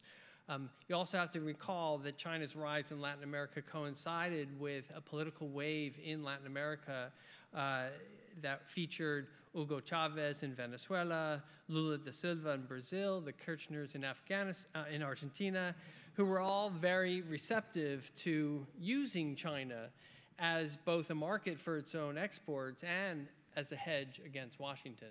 So all of this was a bit of a perfect storm in opening doors, new doors for China's role in the region. And if you look at China's now 2 white papers that they have released on its approach to Latin America, one in 2008 and the other one most recently just last fall, you see these themes highlighting over and over again of peaceful coexistence, of non-interference, and all of this is music to the ears of Latin American nationalists. It has also tried to expand its soft power position through a whole, what I would call a comprehensive suite of bilateral partnerships that cover everything from agriculture, environment, technology, to more politically sensitive topics, legislative, media, subnational, diplomatic, military exchanges, and cooperation. So really China announcing itself, we're here in this region not just as an economic player, but also we want a much broader relationship with these countries in Latin America. Now, this initial boom of the last 10 years, particularly economically, is over, and the political trends in the region are less hospitable to China's overtures. But nonetheless, China will inevitably continue to play a growing role in Latin America, given its deep pocket resources, its global reach, and its aspirations to balance U.S. hegemony in the Asia-Pacific region.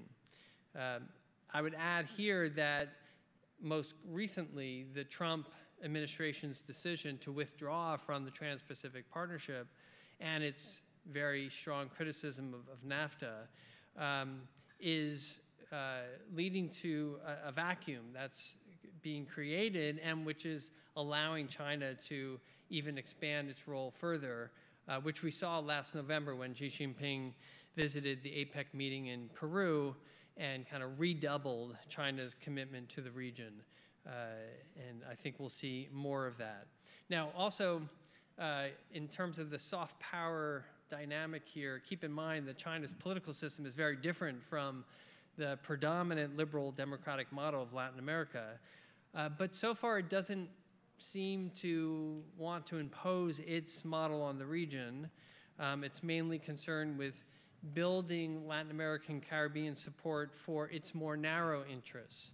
And those interests are, of course, non-recognition of Taiwan and Tibet, blocking international criticism of its own domestic records, especially on human rights, and protecting its economic assets and, of course, its Chinese nationals abroad.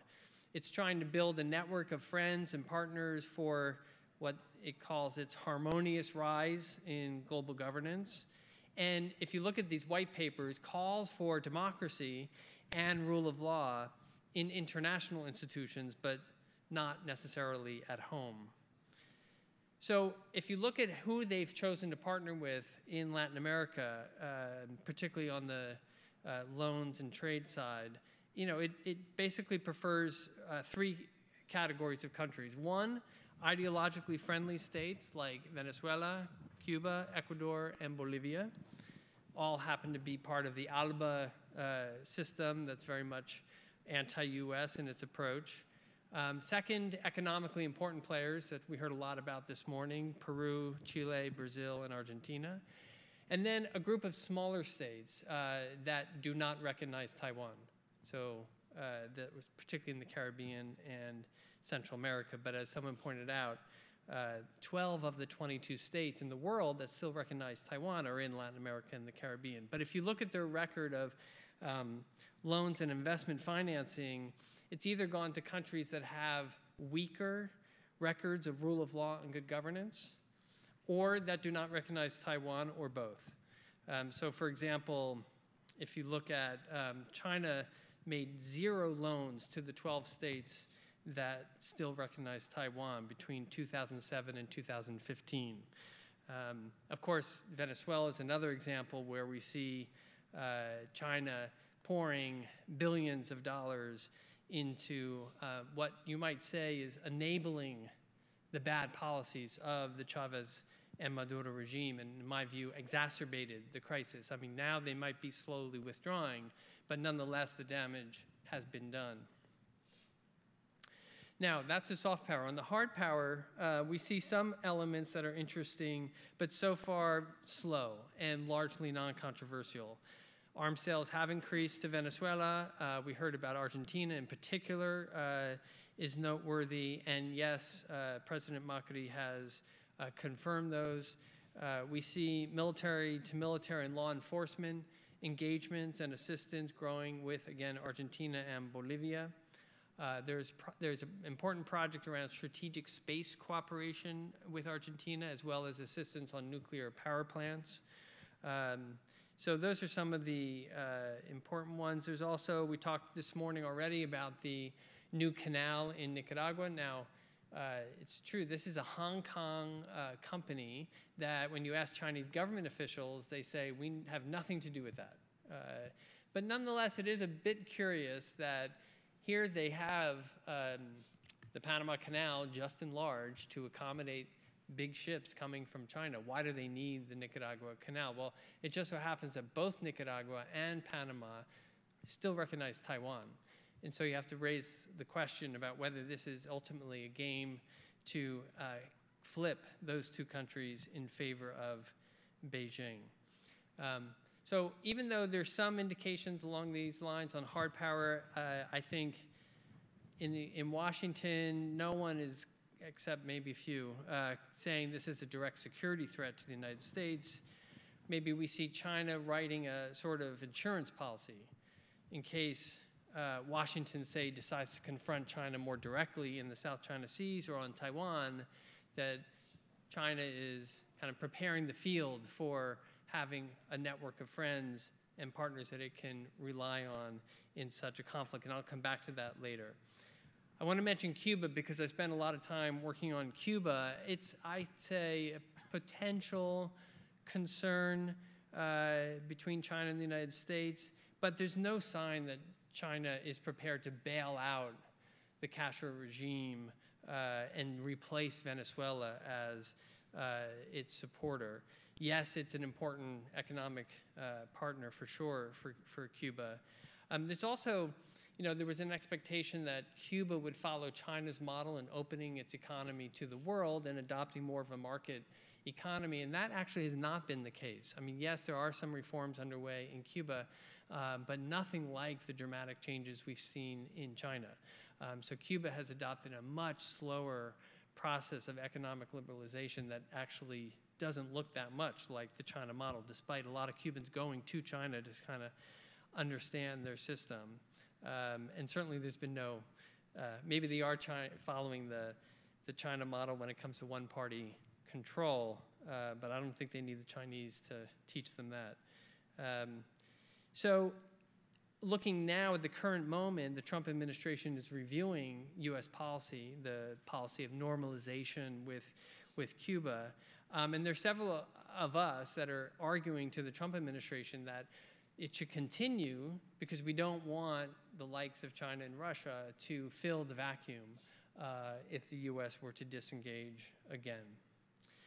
Third point has to do with whether China and Latin American Caribbean states are converging on issues of international liberal order at the UN and in other institutions. And I did a study that looked at, in particular, issues like climate change, counter-narcotics policy, very important to both sides, as well as internet governance and human rights. And what I found was a very mixed story. And given that Latin America is such a diverse region, it's not surprising that you're going to have these kinds of divergences along the three categories I mentioned earlier.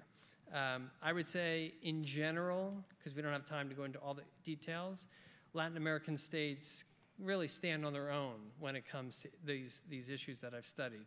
There's some convergence on criticizing Iran and North Korea's aggressive nuclear weapons program, and over time you see the two sides falling in alignment. On human rights, which is, as you can imagine, a highly sensitive issue for Beijing, we look closely at the voting patterns at the UN General Assembly and found, and different other scholars have done this as well, and you do see a period of convergence towards China and away from the United States on some human rights issues. But more recently, we documented a move toward the United States and away from China. And these things run in parallel. And it's because you can find in so many human rights cases, the United States and China take opposite positions. And so it's a 0-1 type of problem in how do you analyze how Latin American states vote. And so not surprisingly, you see states like Venezuela and Cuba aligned with China, and other states like Argentina, Brazil, Chile, Peru, despite their close economic ties with China, very much on a pro-human rights agenda. Mexico and Central America also tend to converge with the United States more. So I think that, for the swing states that are not so clearly devoted on this line, I think China does have some influence on the issues that really matter to them. So if there were a critical resolution in Geneva against China, China would really expect and put some weight on Latin American states to vote with them. Finally, I wanted to kind of do a little bit of a thought exercise on potential conflict scenarios with the United States and where Latin America would come out in those instances. As I said before, I think the United States generally looks on China's rise as non-threatening. Some would even see it positively as a way to help Latin American states diversify their global trading relations and reduce dependence on the United States, which some think is a good thing because we don't want to be spending a lot of our development money on Latin America. They should stand on their own 2 feet. And I think that has to do with a certain confidence that the United States has that Latin Americans, at the end of the day, if it came to it, would much prefer the United States as a partner than China, and that they have a lot more in common. Now, that may change over time, but I think that's probably a good bet. A quick word on energy, since it hasn't come up that much, but it's worth mentioning that in terms of competition, the United States, with its expanded domestic resources, is not in direct competition with China's drive to lock in more natural resources from China. Of course, it's not good for U.S. multinationals because China is beating them on a lot of fronts, not just on energy. So what are some examples of these conflict scenarios? Very quickly, maritime disputes in the South China Sea. The Latin Americans would argue for judicial remedies under international law. They have a very strong record on that front on many different scenarios, and they would largely call on both parties to resolve this through judicial processes. Of course, the UN is not a party to the UN Convention on Law of the Seas, so that's a bit of a problem. On China-Taiwan, and we've already seen some smoke on this with Trump administration, but I think there would obviously line up with the recognition status, the states that recognize Taiwan versus Beijing, and that very much favors Beijing. Even though the numbers are high, 12, the actual countries that support Beijing over Taiwan in terms of real power and influence favors Beijing. On human rights, again, I think you'd see a very split type of decision.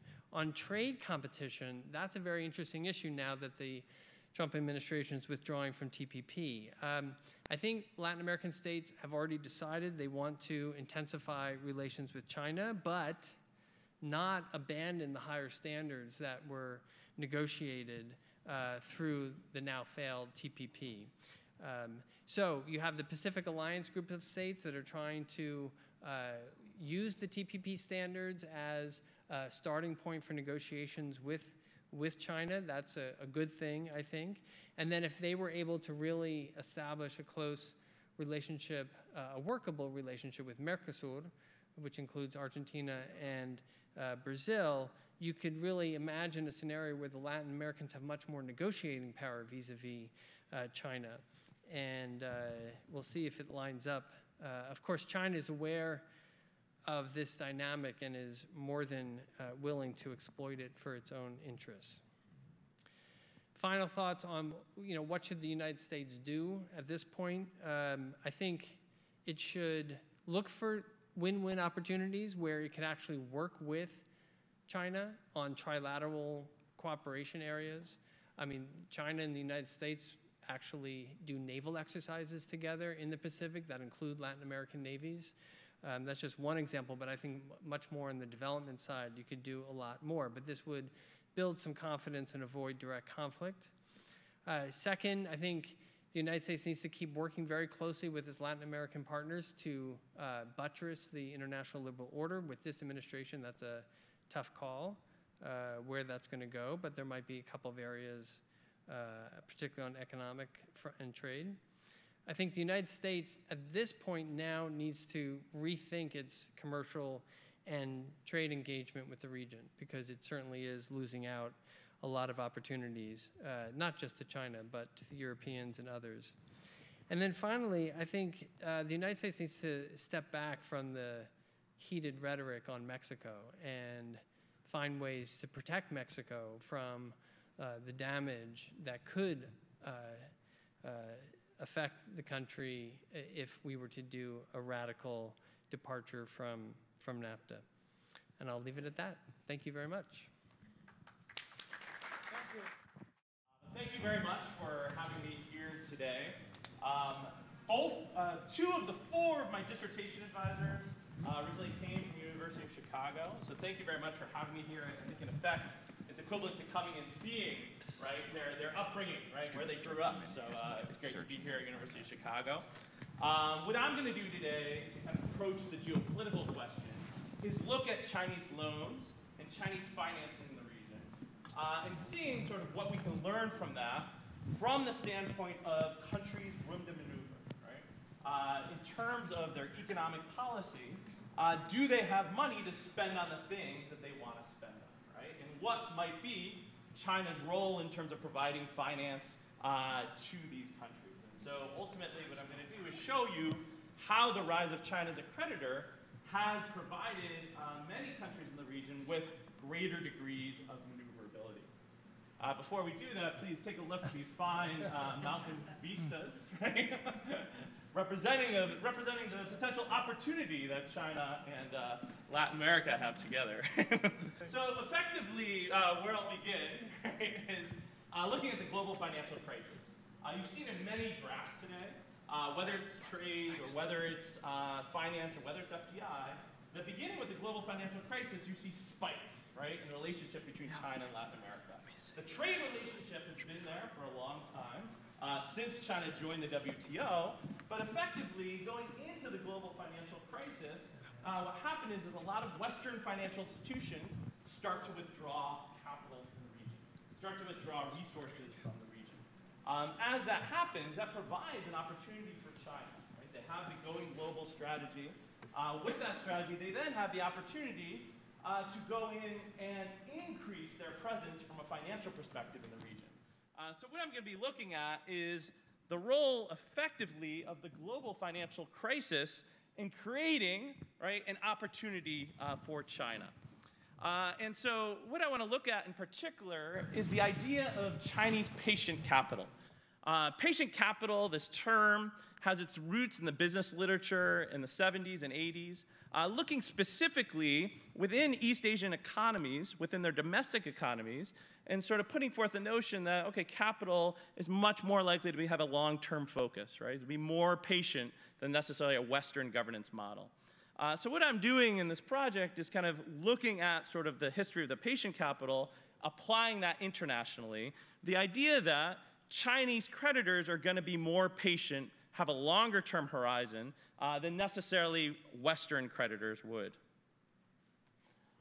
So effectively, within sort of, the scholarly literature on sort of the relationship between creditors and debtors, we often get this idea, right, that when you have financing or capital, that capital can flow out very quickly, right? Debtors get concerned that they're not going to get repaid on their debts, and as a result, aren't willing to roll over debts outstanding to countries, right? And are more likely to pull that finance out from countries. Now, this can be very difficult for countries from a historical perspective, right? In a country like the United States, when we had our big economic downturn in 2008, we could slam on the accelerator, right? We could spend lots of money in order to help revive our economy. Historically, in Latin America, it's much more of a history of during economic downturn, the capital leaves, and governments don't have much capacity to spend their way out of a crisis.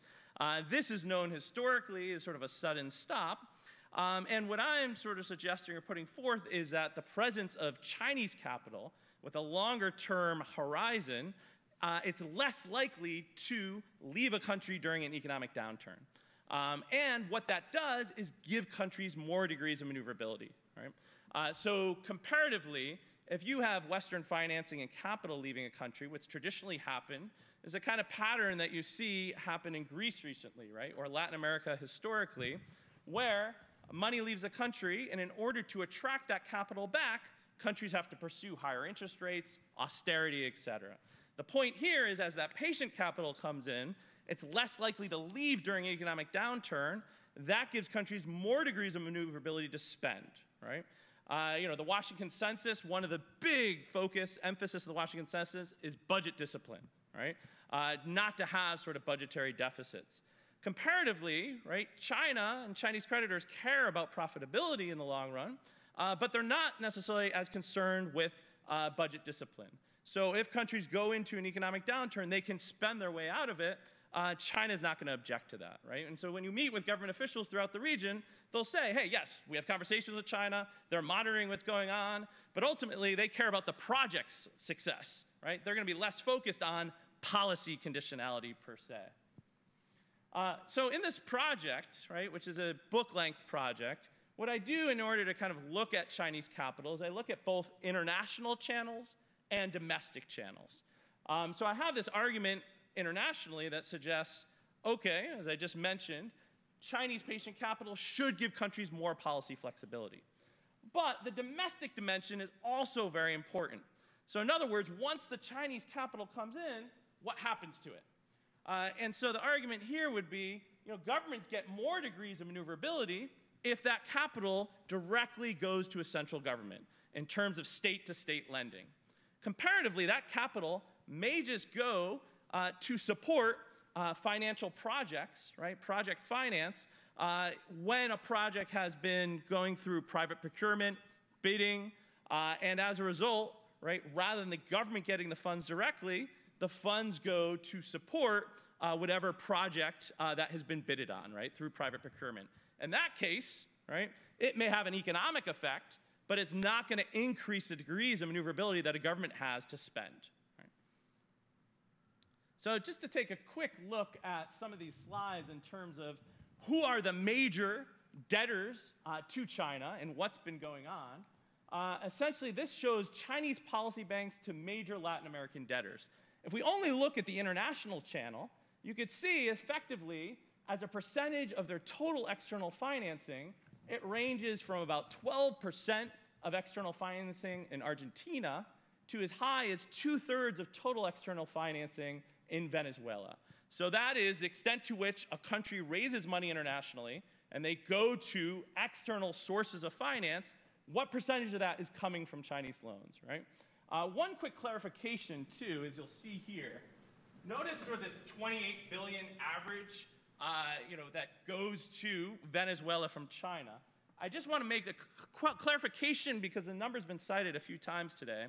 The Inter-American Dialogue has a number that focuses on $60 billion extended to Venezuela, which is correct in a nominal sense, right? The total amount of allocations to China has been $60 billion, to Venezuela has been $60 billion, but if you look at any snapshot in time, right, the number's far lower, closer to $29 billion on average.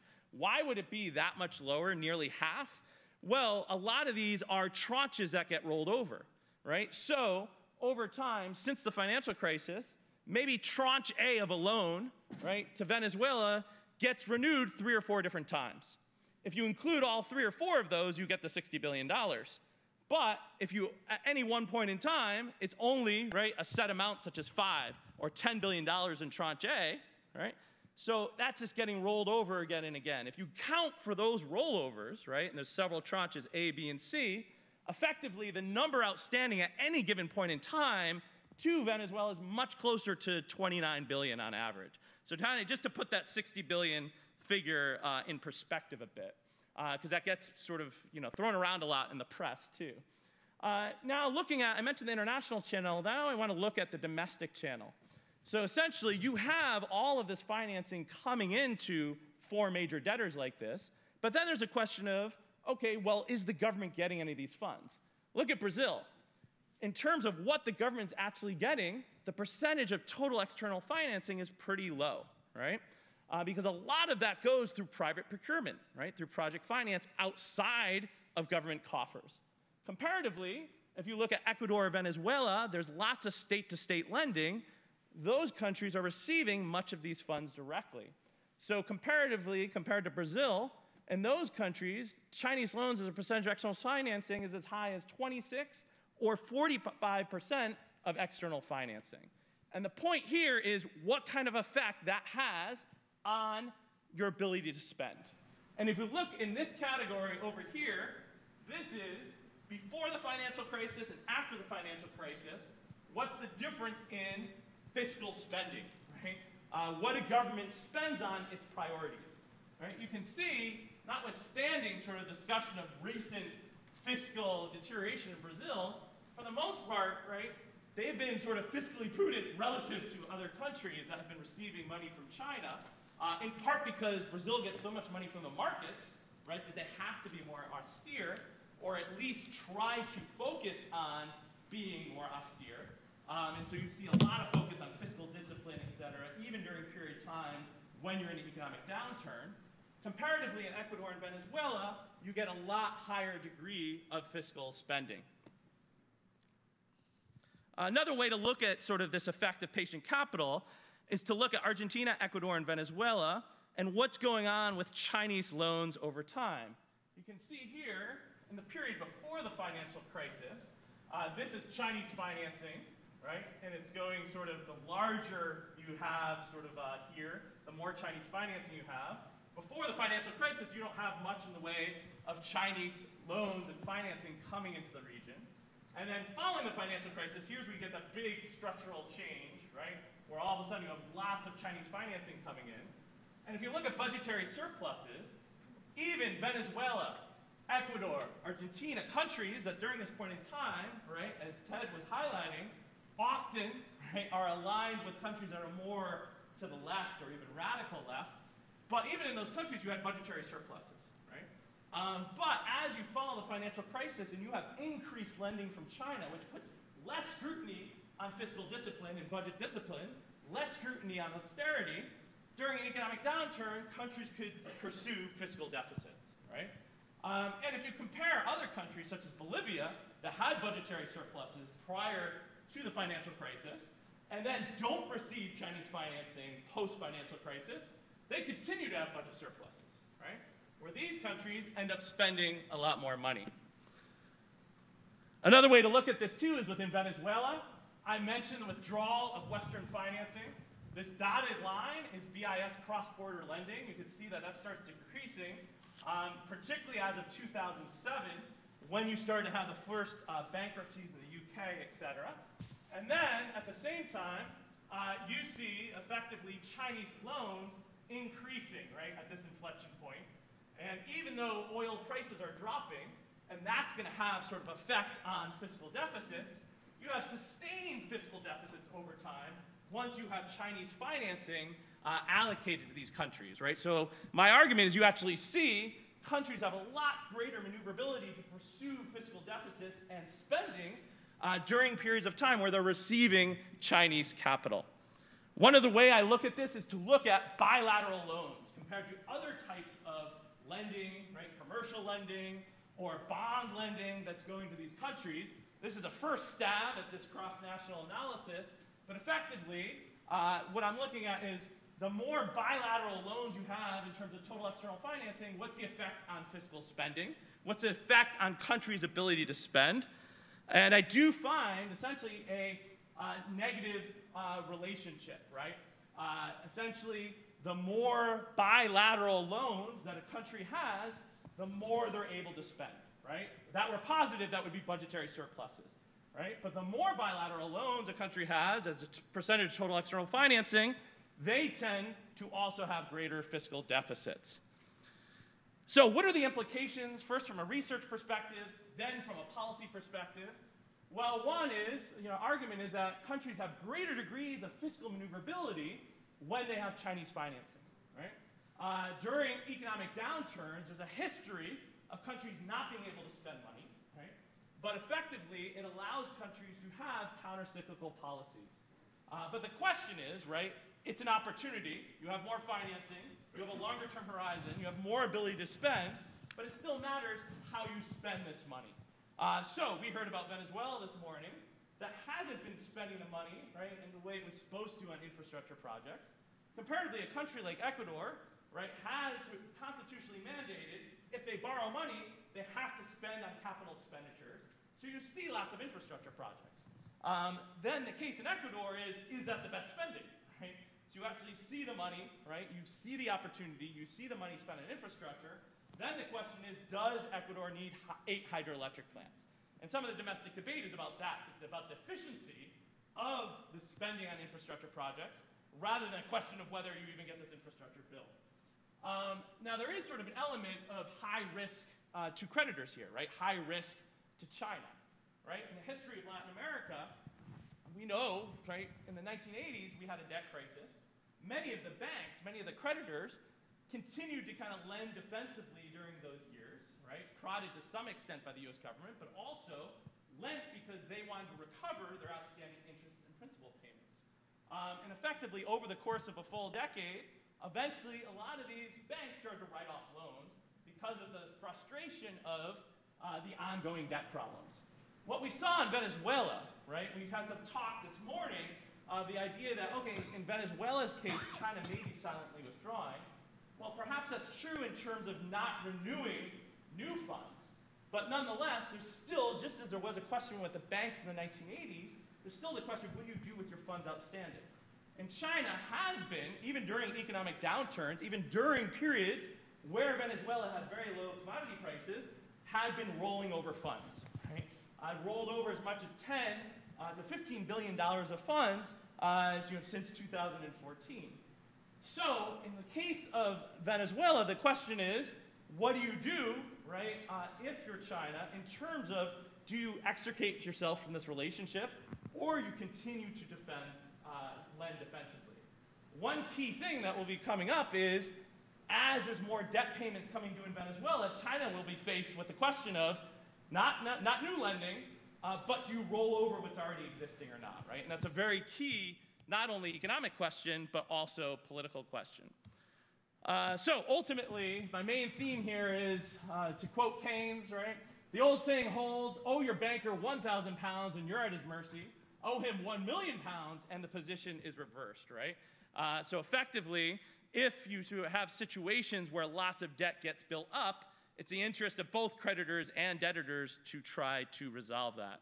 Some final conclusions about the geopolitics.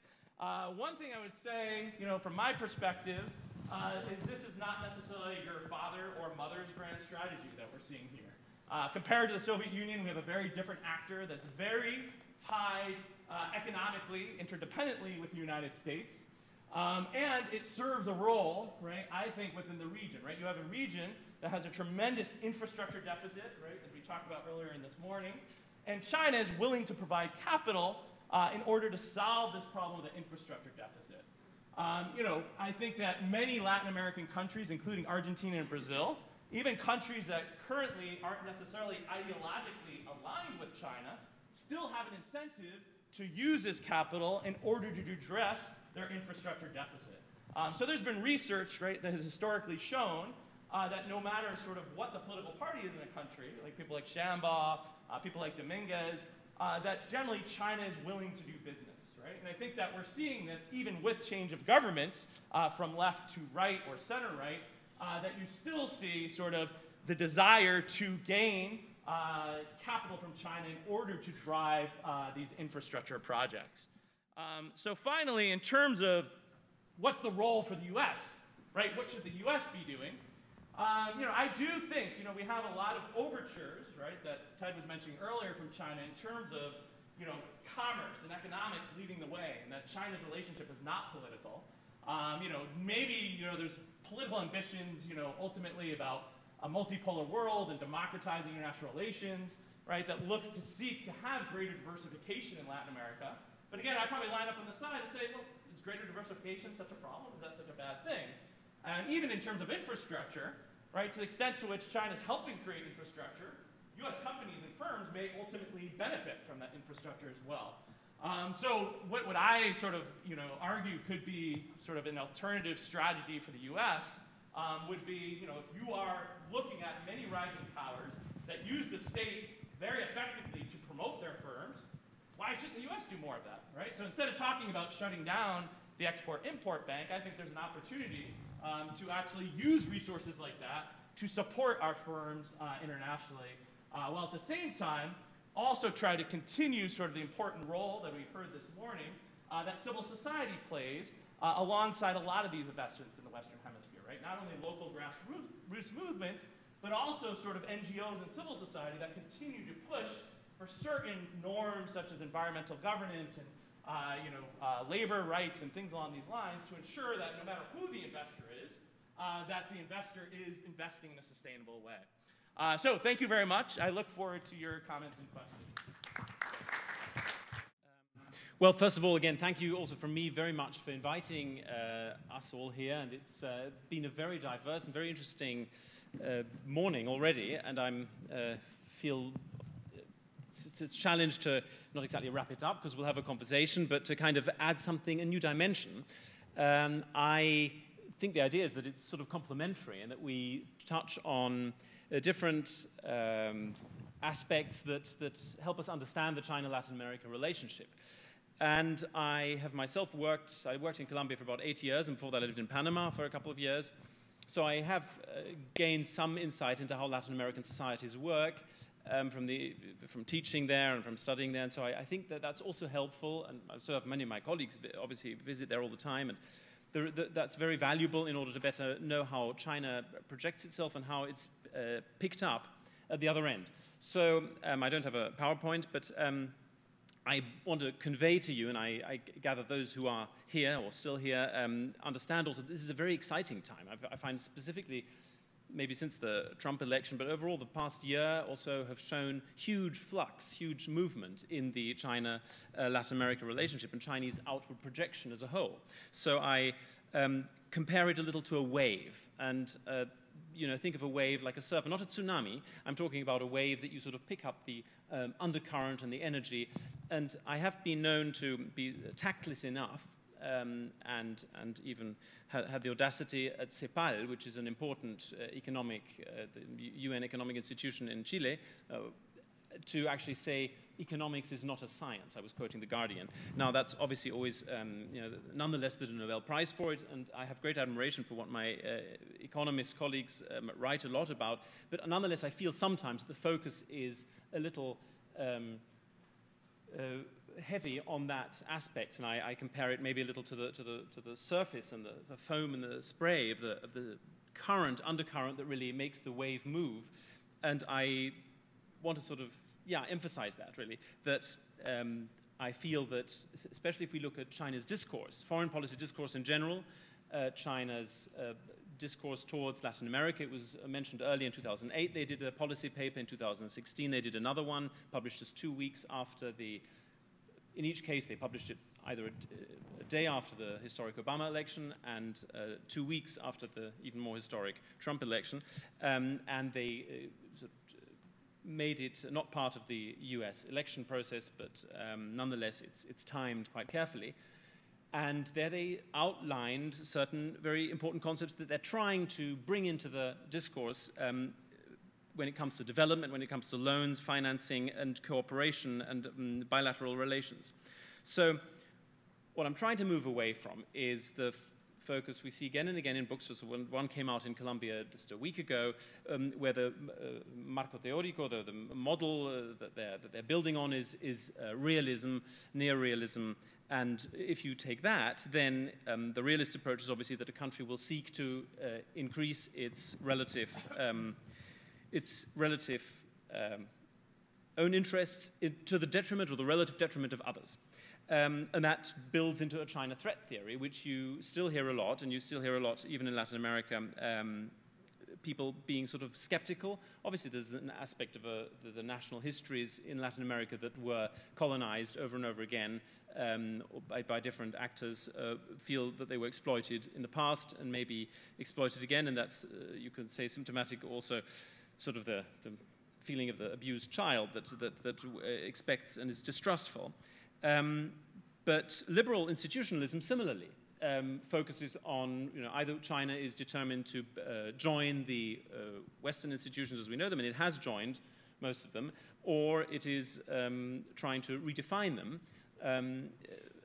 And that is the other alternative, that is, again, building up into sort of alternative institutions that, and I don't know whether the dragon, I love the image used again and again, the dragon with Latin America, the dragon all over the world, but there is a little poetic side note. I don't know whether you are familiar with European mythology on dragons, where dragons generally eat up princesses and get killed by heroic men in armor.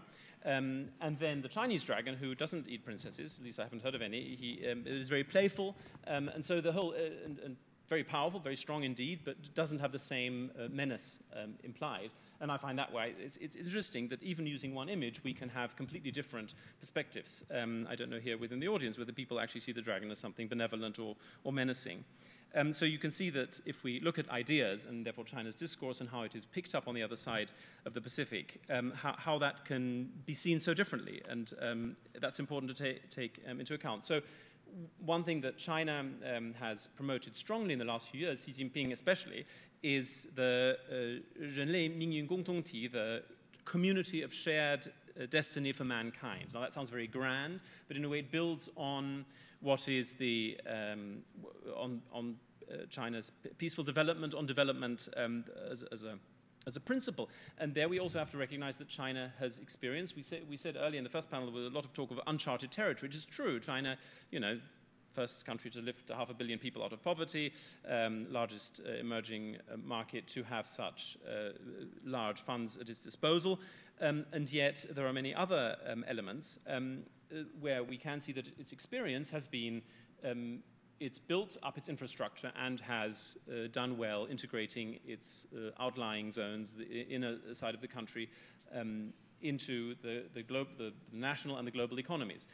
And if you see that that is its firm belief, there is again and again, it comes across in every conversation I have, for example, with a Chinese executive in Peru who said, I don't know why they don't want development in that part of Peru, in that village, because they definitely need a road and schools. But if they don't want it, you know, they can handle their own destiny. And that was a sort of very laid-back approach. And talking about patient capital, that was definitely an example of someone who just basically said, well, we've got other lots to develop, and we'll leave it that. But there's also underlying this very deterministic idea of what is the right kind of development, which is based on physical infrastructure. But there, too, there are different facets to that. For example, one I was thinking earlier of Qin Shi Huang, the first emperor of China, the unifier, who of course standardized axle width and things like that, and coinage and weights and everything else, and built roads across the country, thereby unifying it. So that's a very aggressive, I don't think Xi Jinping likes to be compared to Qin Shi Huang, because that would he hasn't started building his mausoleum anyway. But there are certainly some interesting parallels there. On the other hand, if we look at something, as I like to see it and what China tends to emphasize, is that it's not about profiting from something that in the short term or even in the mid-term. And this I find very helpful. And yet it doesn't enter into discussion. There's again and again the question, how can a railroad be profitable? But if you look at various studies that exist now, there was even one, I think, already 10 years ago, they did one in Xinjiang or some further, some western part of China, where they looked at an area that what its regional economy was able to produce without roads and railroads, and then over time, as they built up that, how the economy increased, and for every dollar invested, it was a $1.6 increase or spent on infrastructure was $1.6 in increased, the economy grew by $1.6. So you see that there's obviously, like there was Stephen just mentioned, there is a benefit to be had all around. And interestingly, when I challenged some Chinese executives in Peru and sort of said, well, what happens if the Germans build the Brazil-Peru cross-continental railway? They said, that's fine, as long as someone builds it, because clearly Latin America requires urgently a lot of infrastructure development. So coming back to what Xi Jinping and the Chinese government in general puts into its rhetoric and how in its discourse, there was a recent example just 3 days ago at the Belt and Road Initiative Summit, where, as we know, there were two Latin American leaders present, Bachelet and Macri, and it was a 6,000 character speech, and he mentioned 合作, collaboration 50 times, and 建设 49 times, and 发展 development 45 times. So clearly there is much more about the political idea behind it and the projection that is much more relevant to it's a political project.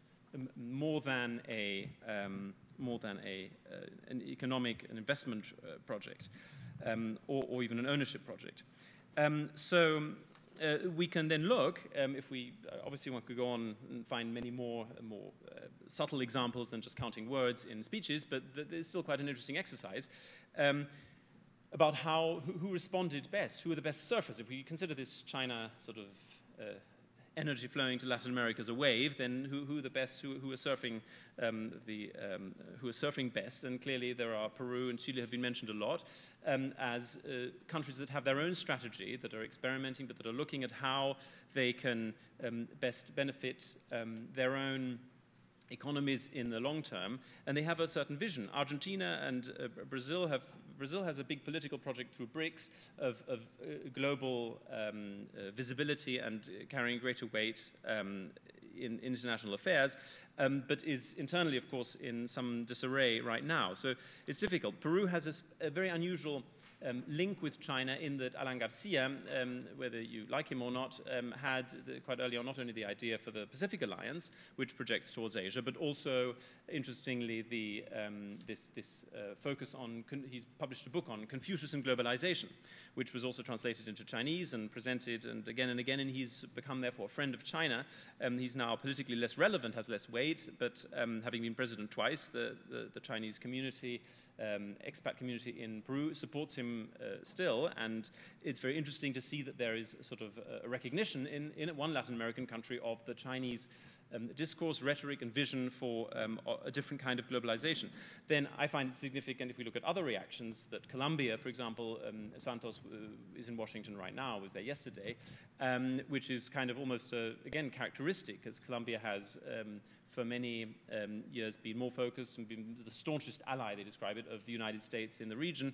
And there again, it goes to the United States when everybody else is looking at Belt and Road Initiative in Beijing.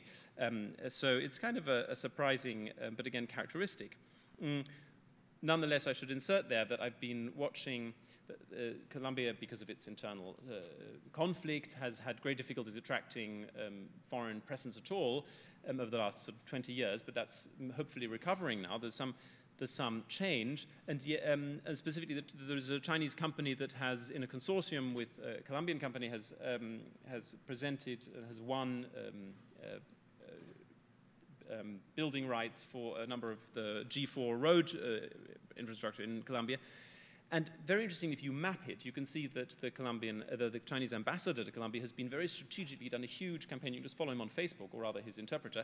And there he's doing lots of goodwill gestures, being basically the face of China in Colombia and going out and showing. So there you see clearly that there was earlier a question about how much state-owned companies are linked to the government strategy, and there are different views on that.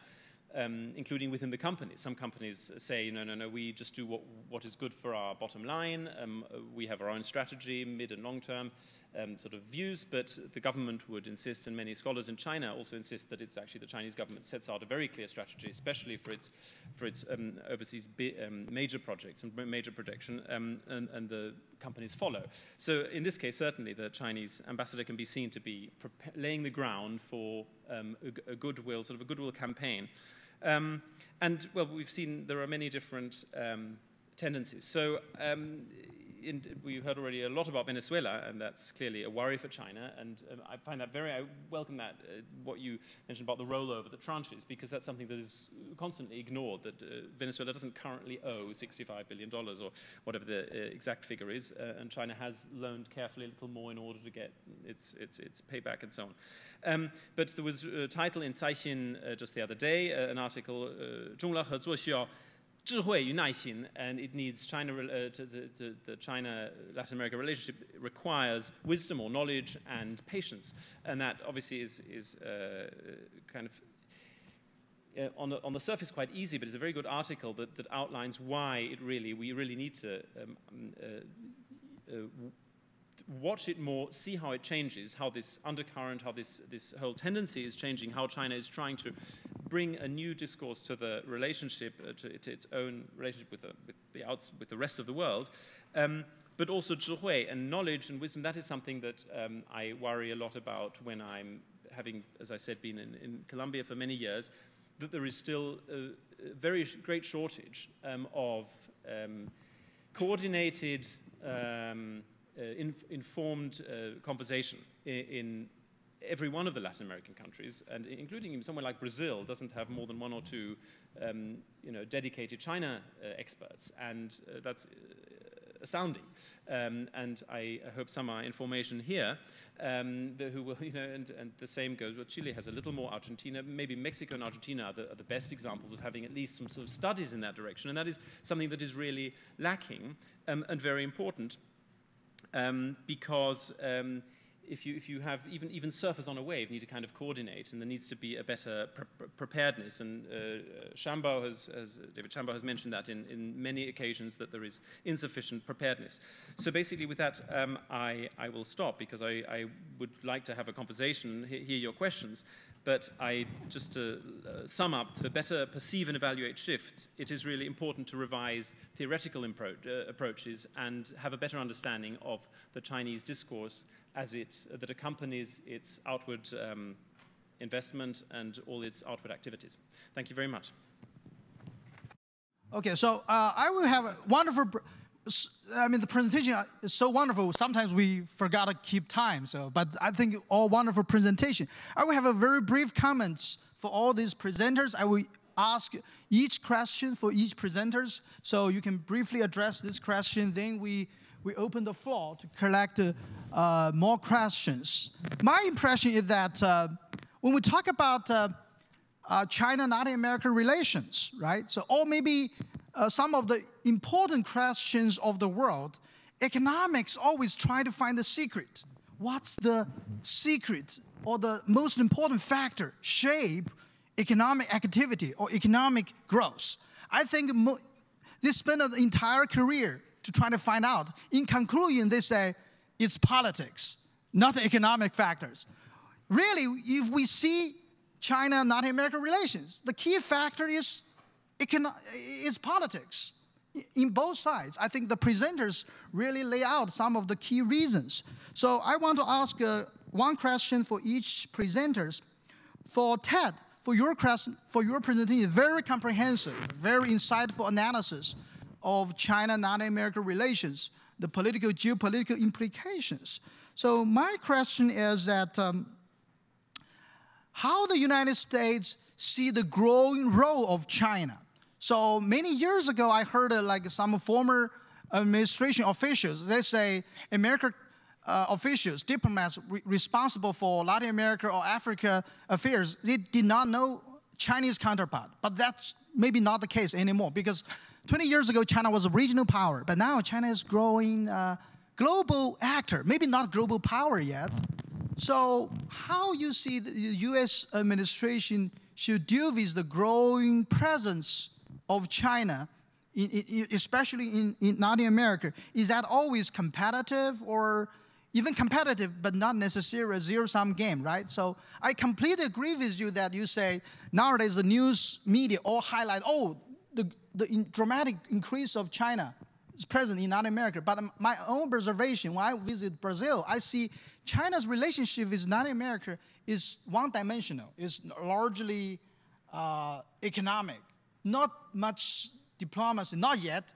So one big interesting example, my Brazilian colleagues told me that the whole Brazilian foreign ministry, only 2 diplomats could speak Mandarin. That's amazing. But I think Brazil's or Latin American relationship with America is much more comprehensive. So how could the United States, China, and Latin America have some sort of trilateral dialogue? Maybe not at the government level, but the think tank level, or even university level. This is the question for Ted.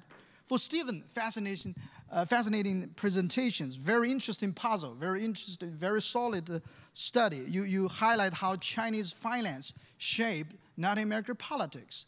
And I know your focus is how Latin America react to China's finance, but I was wondering how you analyze another related puzzle is what are the sources of China's patience, right? Do you have any intuitive thinking, or maybe later you visit China? My intuitive thinking is that when Dr. Kissinger talked with Premier Zhou Enlai of China, how you react of French Revolution. Premier Zhou said, that's too early to tell. So, but that's just history perspective. But any other sources of Chinese patience? For Benjamin, again, a very interesting presentation. You highlight and how Chinese leader now using all these very nice diplomatic rhetoric or discourse, right? So when President Trump talking about America first, his Chinese counterpart talk about the common destiny of humankind. That's amazing, right? That's unusual. But on the other hand, I still think when China still maintain a relative authoritarian political system, that's very different from most of Latin American countries. Does that still pose a challenge for China to project its influence, soft power, especially some people say nowadays we talk about, oh, maybe China will be an emerging global leader in the global economic system. But without a much more open domestic system, can China really be a leader in a global system? So that's my question for Benjamin. So if you just briefly address these questions, then we open the floor to the audience. Thank you. Great, thank you for those questions. Let me start by an anecdote. When I worked at the National Security Council, one of the issues we had to negotiate with Panama was our withdrawal from Panama after we had, many decades of military presence there.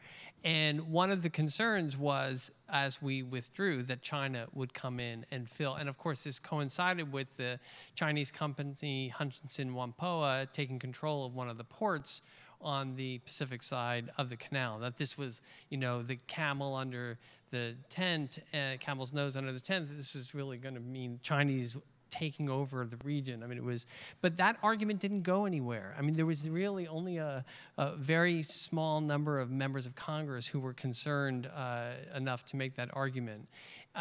Now, that was back in the 1990s. What have we seen since then? This dramatic rise of China's economic role.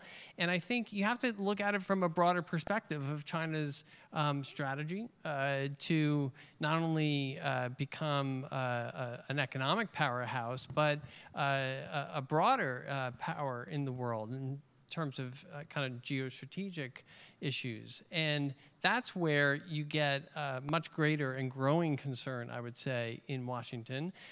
We do have, of course, a very high-level strategic dialogue with China across multiple domains.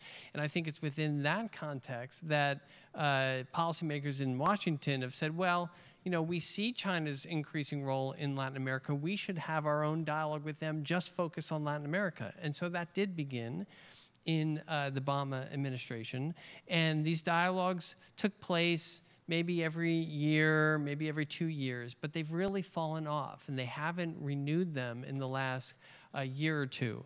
So that raises a little bit of a concern, I think, that when you don't see that kind of dialogue, and our countries are certainly bumping into each other all the time in Latin America, that there needs to be a renewal of that kind of dialogue focused specifically on Latin America. Now, TPP, I want to go back to that because this is adding a whole new dimension of anxiety in the United States. We see, the key argument that the Obama administration was trying to make, and others in pro-TPP, was that this was ultimately a way of checking China's growing role in the world, and that we needed to assert a U.S.-led economic and trading relationship that would rise to higher standards, and that if we let China be the lead, it would lead to lower standards in terms of openness and fairness in the trading system. Well, that argument did not work. Right now, TPP is dead. So China, of course, is now telling the Latin Americans and others, we will be your lead partner on coming up with a new multilateral trading system. And it's interesting to see, at least the Pacific Alliance, say, well, we want it in accordance with TPP standards. Now, I'm not a trade specialist, and history will tell whether that's a good thing or not. But there is a fluid dynamic underway right now that will feed into this concern that one of you mentioned, I think, Benjamin, this idea of rising China as a threat, the China threat issue. And that'll make my final point, which is, I think one of the concerns is that China has a very different political system, and it doesn't look like ours. And it is more closed and more in control of a one-party state that we don't know everything that we want to know. I mean, transparent systems lead to greater confidence and trust in your partners. And there's always a sense of anxiety and concern that we don't really fully trust China's intentions. And so I think that underlies some of this anxiety that's building as China continues to grow, not only in Latin America, but in Africa, in Europe, and even in the United States. Thank you. So unpacking the idea of patient capital. Essentially, if you think of sort of the U.S. or Western model, it's a model of finance that is very market-driven, right? And so as a result, a lot of benchmarks, right, particularly from a finance perspective, can be shorter term, right? Within the quarter, within the year. Because of that, right, capital at times can flow out pretty quickly, right? As soon as sort of market players become concerned about shorter term metrics of a country in terms of its performance, the money can flow out, right? And even interviewing, many different sort of executives in the region, more in the banking world, but there's that perspective. The argument with patient capital is that comparatively, you have a mix of politics and markets, right? And a longer term horizon because of that, for a few different reasons. One, the geopolitics of it, right? That China is concerned, right, over the long run of gaining access, right, to commodities and food supplies and energy supplies, and sort of, spending and building relations economically across the globe enable them to sort of address some of these longer term concerns that they have economically.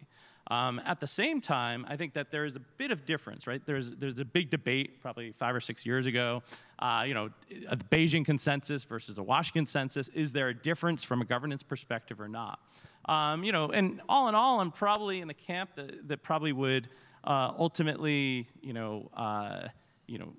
minimize maybe the difference between the two models. But I think one thing that is key is there is sort of more of a developmentalist approach, right, from an economic perspective, and a willingness to spend on infrastructure first, right? In terms of China's growth domestically, it was, infrastructure was an important part of that, and they're willing to spend on infrastructure and let the multiplier effects come after.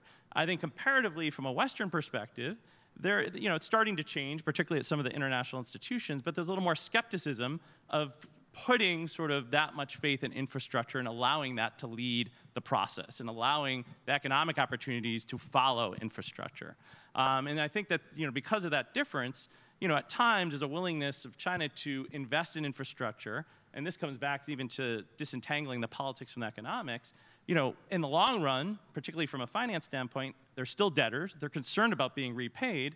But at the same time, as long as these projects are profitable, right, the big multiplier effects may come down the road. Mm-hmm. And I think China's a lot more comfortable with that than necessarily sort of Western finances. And I think when I'm thinking of patient capital, those are the ideas in terms of the differences there. And just one last point, too. I think in terms of implementing a model where you have an investment push, an infrastructure push, I think it's a riskier model for Latin America compared to China, because China had a lot of savings, and so if things went wrong, if they built projects that were less successful with less multiplier effects, or if there's corruption, there's enough savings to kind of provide a cushion. I think the risk to some extent for particularly the smaller Latin American nations is that if Ecuador, for example, chooses the infrastructure projects and they're not the most efficient, right? They don't sort of get the benefits that they hope from these projects in the long run. There's not the same savings to absorb that kind of shock. So, I think that an investment-led infrastructure push can be it's well needed within Latin America. It could be very successful. The only thing is there's less savings to absorb sort of bad decisions or misallocations of capital compared to China. And I think that's an advantage that China had. Thank you. Interesting. Yeah. Also, speaking of how successful are the investments, there has been a lot of talk in Peru in the press, and so the analysis that there was flooding in Peru, in northern Peru, across due to heavy rains and mudslides and things, and in Ecuador there was not, although there were similar rains. And many people argued, generally, that the cautious and well-designed river management and water management in Ecuador, which was heavy infrastructure, was successful. In Peru, they simply didn't do that. So obviously one always hopes that they go well, and then it's good. Your question is very interesting. I mean, one is the niceties of diplomatic talk. Of course, that's always difficult. And when I said that, when I was teasing and saying, well, economics is not a science, obviously political science isn't either. but I mean, we all know, and it can become very polemical, the United States have been talking a lot about democracy all over the world, and we know that they deal with very ruthless countries that are not at all democratic and don't even have women's rights and so on. So you have quite a number of, you know, there's different style of hypocrisy, or you can say, well, yeah, we will go with, you know, some wage war for calling it a democratic, strengthening democratic institutions, when it doesn't seem to really have anything to do with that, and others speak, you know, of win-win situations, even though one wins more than the other, maybe. You know, one has to, of course, one has to be cautious. But win-win is China win twice. Yes, exactly. Then it's win-win-win. And of course, in their 2016 policy paper, the Chinese said, well, we also appreciate trilateral engagement. Implicit is the United States, so everybody can join in. And anyway, talking about the common destiny of mankind, I think I just was reading yesterday about this dreadful sort of development up in, you know, that the ice on the poles is melting more swiftly now, and that we may, within the next decade or two, see significant sea level rises. And I don't wonder whether, for example, Mr. Trump will no longer have a Mar-a-Lago, but just Mar, and then to travel to, and that is a very real concern that maybe is already unstoppable. And there's certainly, you know, whether you like it or not, it's a humankind has one kind of destiny, and we still hope to try and shape it. When it comes to politics specifically, that is fascinating. Is something I was going to mention earlier. Is that, of course, you know, you can simply have this dichotomy, democracy and non-democracy, and it does sound ironic when China promotes international democracy, meaning one vote, one country, one vote, and yet they don't have one person, one vote. At the same time, we also know one person, one vote doesn't really work in the United States either. And so, you know, you have so many different democratic systems. Venezuela is sort of a democracy, but it's also in very real problems. So there are many ways that politics have there are many different possibilities, and I would say, and this is what I was going to mention earlier, that China is really, it's just like especially Stephen has emphasized, China's different approach to finance and to other things may force individual countries to make very serious decisions, and we know that. We haven't spoken about much, but Latin America has huge social inequalities. And we know now that in Colombia, for example, obviously I keep mentioning it because I know it best, but you know that the peace process, there are people who are against the peace process because they have to give away some of their land. I mean, it's obviously dreadful to even contemplate such selfishness, but unfortunately human nature, it seems. And so there are these countercurrents, and so different countries will, some that are able to think more bigly, larger and further ahead, will be able to take this opportunity and turn it around, and others obviously fail or have already failed or will not know how to. So I mean, how China influences the country's destiny is, again, to a great extent down to each country, and we will see. No, I just wanted to respond to this last point because I do a lot of work around democracy. And, you know, this is a bit of a canard. I have to call you out on it because while, yes, there are some debates about the definition of democracy, when we in the United States talk about it, we're talking about liberal democracy with some basic checks and balances on executive power and fundamental rights of civil liberties and Republican institutions. So I think we can all agree to that being the term. Let's also talk about it in terms of international human rights, which is a matter of international law that China and the United States and every other country in the world almost has adopted as part of their system. And yet, in practice, we see very different situations in terms of implementation. Latin America kind of sits a bit in between, where Latin America has adopted liberal democratic forms of governance, but is way behind on issues in particular of economic and social rights. And China has done better on economic and social rights. But that is not all that human rights are. It also includes freedom of association and expression and media, et cetera. So I just want to have, like, make sure we have that comprehensive definition on the table so we understand the terms. Okay, so good, very good. So we open the floor. So anyone has questions, comments, brief questions, brief comments? Thank you for this wonderful conversation. I have a question regarding how the Chinese policymakers, Chinese higher ups in the Communist Party or in the state agencies that deal with Latin America, whether they see Latin America as a more or less unified region that ideally, in a future global order, would have some kind of coherent representation or unity, or it's a purely pragmatic approach. And the other question is, well, two more questions. One is, does China has any kind of like a specific diplomatic training in Spanish or Portuguese language, in kind of, the cultural assets you need in order to engage in a long-term relationship with Latin America beyond the purely economic relations? And the third one is whether, do the Chinese government imagine some kind of future global order? Because here we mentioned the international, the liberal global order. I don't know exactly what that is. And in any case, whatever it is in crisis, I would say. Particularly in Latin America, examples like the Guantanamo concentration camp and the U.S. support to the coup in Honduras. Those are things that really, lower very dramatically the confidence in the U.S. model of international human rights and democratic commitments. So I don't know what's China's stance vis-a-vis this. Thank you. Thank you. So we collect all the questions and let the presenters respond. Yeah. Hi, thank you all for the very informative presentations. My question is mainly about infrastructure construction in Latin American countries. Why do you guys think, in the first place, that a lot of Latin American countries find themselves in the infrastructure deficit? And why China is to pick infrastructure construction as the starting point of very active engagement in a lot of Latin American countries? Do you guys think it's a wise choice or not? And also, more importantly, why the U.S., after so many years of a longer relationship with Latin American countries way before China, has not think of infrastructure as one of the main areas to focus of its investment? Thank you. Mm-hmm. Thank you. I wonder what the impact of domestic regime reform in China would be on all of this, that Xi Jinping seems to be interested in doubling down on keeping the monopoly of power of the Chinese Communist Party and repressing dissent.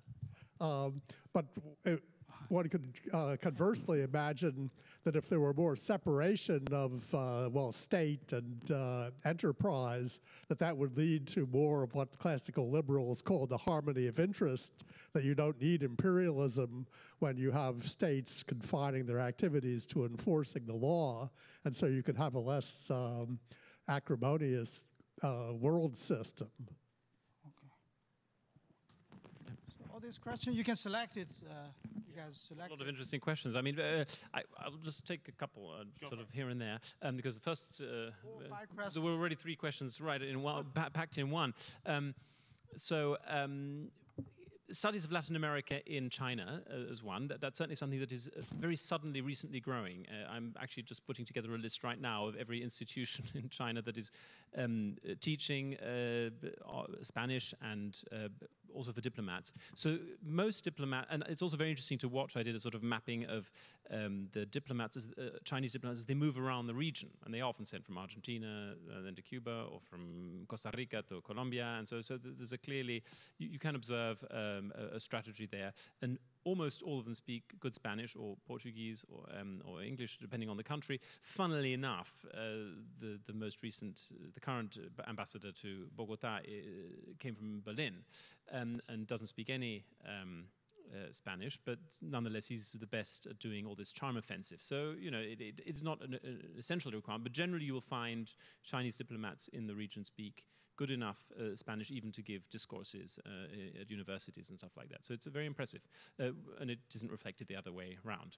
So, and as I say, and generally studies on Latin America are increasing. Some have told me that it's a push from Xi Jinping himself, who said, we need to know more about these countries and we need to study more. And they've now opened centers, usually without people who can actually teach. So any Latin Americans who want to teach in China, I think there are opportunities.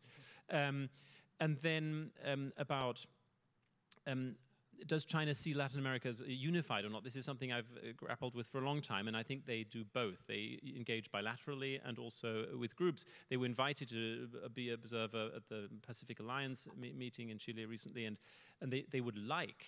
I think it's partly China that have pushed Venezuela. This is my theory to organize the CELAC forum, and then the China CELAC forum, which is basically an organization of American states without Canada and the United States, and then they could engage more directly. So there are sort of efforts that China would like to deal with the whole region. We heard the statistics as a size of an economy. It makes sense. They would, but it doesn't really. It doesn't. They've understood that in Latin America is too dissonant and too incoherent itself. I'll leave it there, and if I think of something else, I'll come back. So perhaps I'll chime in on the question about infrastructure, which was, why is there an infrastructure deficit? And why has China come so late to spend on infrastructure, right? Why hasn't China entered earlier? So first, in terms of why there's an infrastructure deficit, some of this is a product of the 1990s and sort of a product of even the debt crisis to some extent, where throughout the 1990s, a lot of countries within Latin America were focused on fiscal discipline, right? Getting sort of the macroeconomics in order. In order to do that, to some extent, countries had to cut spending. Contrary at times to sort of popular belief, spending on education and healthcare actually continued to increase during this period. Where a lot of the cuts were infrastructure, right? If you think politically, it's a lot easier to cut infrastructure projects than social transfers, right? Or fire public employees. So as a result, when you did go through these periods of austerity in the 1990s, usually sort of, the odd man out was infrastructure. And so part of the reason, there's lots of different factors that contribute to it, but part of the reason is that, it's a product of sort of economic history that you have, this infrastructure deficit. There's also a savings issue, right? Compared to a lot of East Asian economies that have had a high savings rate, right? And purposefully, in terms of their development plans, right, have really encouraged savings historically. You don't have savings rates that have been as high in Latin America, and that also is an impediment to the ability to spend on things like infrastructure. In terms of why China didn't come earlier, I would characterize sort of the economic model that China has been pursuing, that there was sort of an inflection point to some extent, right? That at first you had the traditional kind of East Asian export model, right? An export model driven growth, where, yes, an undervalued currency did play a role back in the early to mid-2000s, right? It's very hard to make the case that the currency is undervalued today. If anything, right, it's been appreciating on a real basis over the course of the last decade or so. But I think that particularly following the global financial crisis, China took the opportunity to kind of change the way it promotes exports. So it moved away from a model that emphasized undervalued currency and export growth directly as a way to support your export sector. And instead, the product of that old policy was all these currency reserves. And instead of having these $1 trillion of currency reserves arsenals sitting around, the idea is, okay, let's use those resources the same way we did domestically, right? Invest in infrastructure, right? Help other countries, right, do this investment infrastructure push. And China could benefit at the same time because China had an oversupply, right, domestically in areas like construction, machinery, steel. And this was an opportunity to create export markets abroad, particularly at a time where export markets in the US were closing, right? There's less opportunity there with the crisis. So I think that's one of the opportunities with the global financial crisis, that you see China entering more forcefully into this world of banking, policy banking, and infrastructure. And one reason that it was slow in some countries, to take the case of Brazil, is that I think, in Africa, China had pursued sort of a model, and they had, from my knowledge, I'm not an African expert, but there was sort of less grassroots pushback, less pushback from policymakers. They did encounter, for example, in Brazil, during early negotiations with infrastructure, right, the idea of bringing Chinese labor was very contentious in Brazil. But how policymakers had pushed back against that. And I do think that that stalled some of the initial infrastructure coming into Brazil. Now, that's less of an issue, right, in other countries, like there's variation within Latin America. But I do think that that's one factor that may have stalled some of these infrastructure projects initially. And also, it's just infrastructure takes a long time to implement, right? In the case of certain countries, you have feasibility studies. There's lots of stages of infrastructure development, and it can just take a while. Can I just add something quickly? Because I just was going to add 2 words to that infrastructure deficit. It's quite a conundrum. And 2 words, urbanization and elites. I mean, one is that urbanization, Latin America is, I think, the most urbanized continent. It doesn't seem so because it's got a lot of forests and things like that. But in fact, it's highly concentrated in a few cities. And that explains, in part, goes some way to explain. It's another factor why there was not so much interconnection. And the other thing is elites. We always have this assumption that a country works in its own best interest. Well, unfortunately, my experience, certainly again in Colombia and others, I see that there are elites who often work against the nation's own best interests. I mean, really, it's very depressing. And I once spoke to a Chinese investor, Peruvian investor in Peru, who was trying to get Chinese investment into projects in road building in Colombia, using this sort of as a bridge. And he said, yeah, no, actually, we find that there's a resistance to large land-owning elites in Colombia to infrastructure building. The most educated, best connected, most powerful, largest land-owning elites want to keep it that way, and that is therefore you don't want to educate everybody and connect everybody because it's not good for you. So I think one has to also see that it's quite complicated. Those other sides that often go against national interests. So I'll just take the last questions about, I think I look at China's role in the world as more of not a rules maker, but a rules taker, that it's willing to work within the existing international order and to revise it according to its own wishes and interests, but not to create an alternative order. Now, nonetheless, you see some alternative institutions that are being created, like the ones we've talked about today, in which, for example, the US is not involved. And so that raises some questions about how alternative is this? Colleagues at Brookings who have looked, for example, at the setup of whether it's the New Development Bank of the BRICS or the Asian Infrastructure Bank, they have been consulting very closely with the World Bank and the IMF on the rules that are being written for how that money is going to be spent. So that, again, suggests that China's trying to find maybe a third path where it's working within the system, but tailoring it to its own needs. I think at the end of the day, what we're talking about is regime survival. I mean, the Chinese state wants to maintain a one-party control by the Communist Party, and so it is happy to engage in the world as long as those core interests are not threatened. And so this is why the human rights regime is challenging to them, or the US democracy promotion agenda is challenging to them, because it threatens their core existence and their model.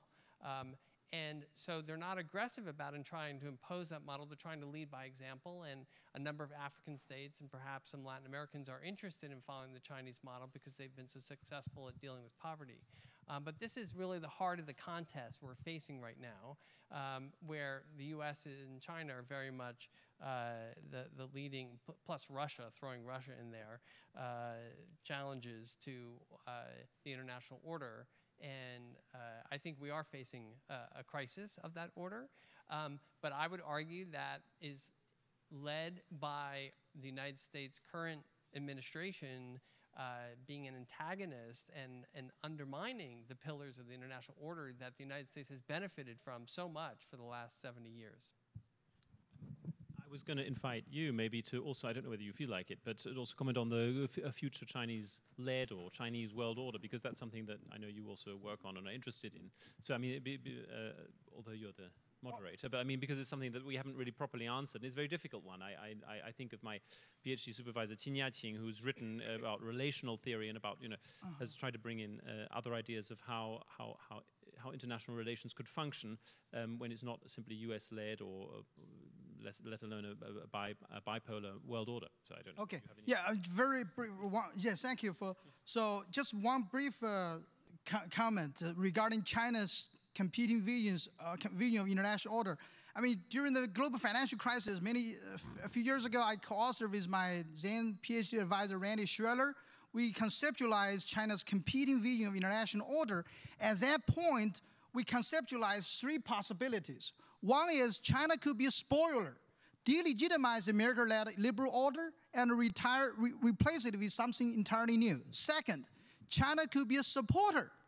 China could be active participant and also contributor of the existing liberal order. The third possibility we conceptualize is that China could be a shirker, in the sense that China is not eager to replace American leadership, and also China is not an active participant or contribute. China will focus on domestic challenges, so China is largely avoid taking greater responsibility.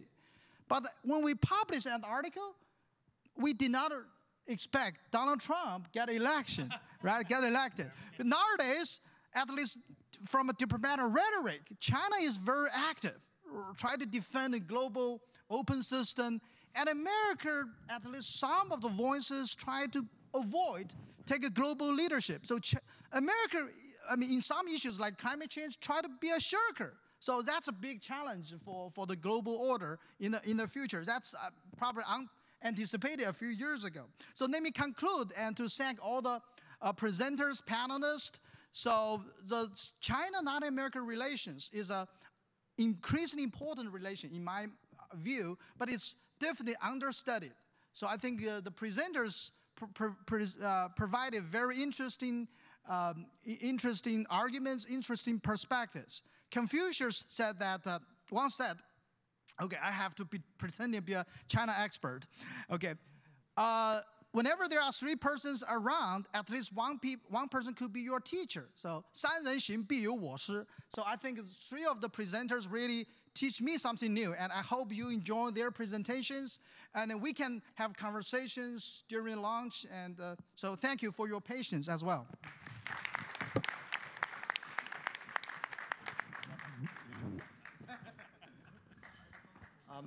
Thank you very much for the speakers and the moderators for the engaging and invigorating discussion about the geopolitics of China's rise in Latin America.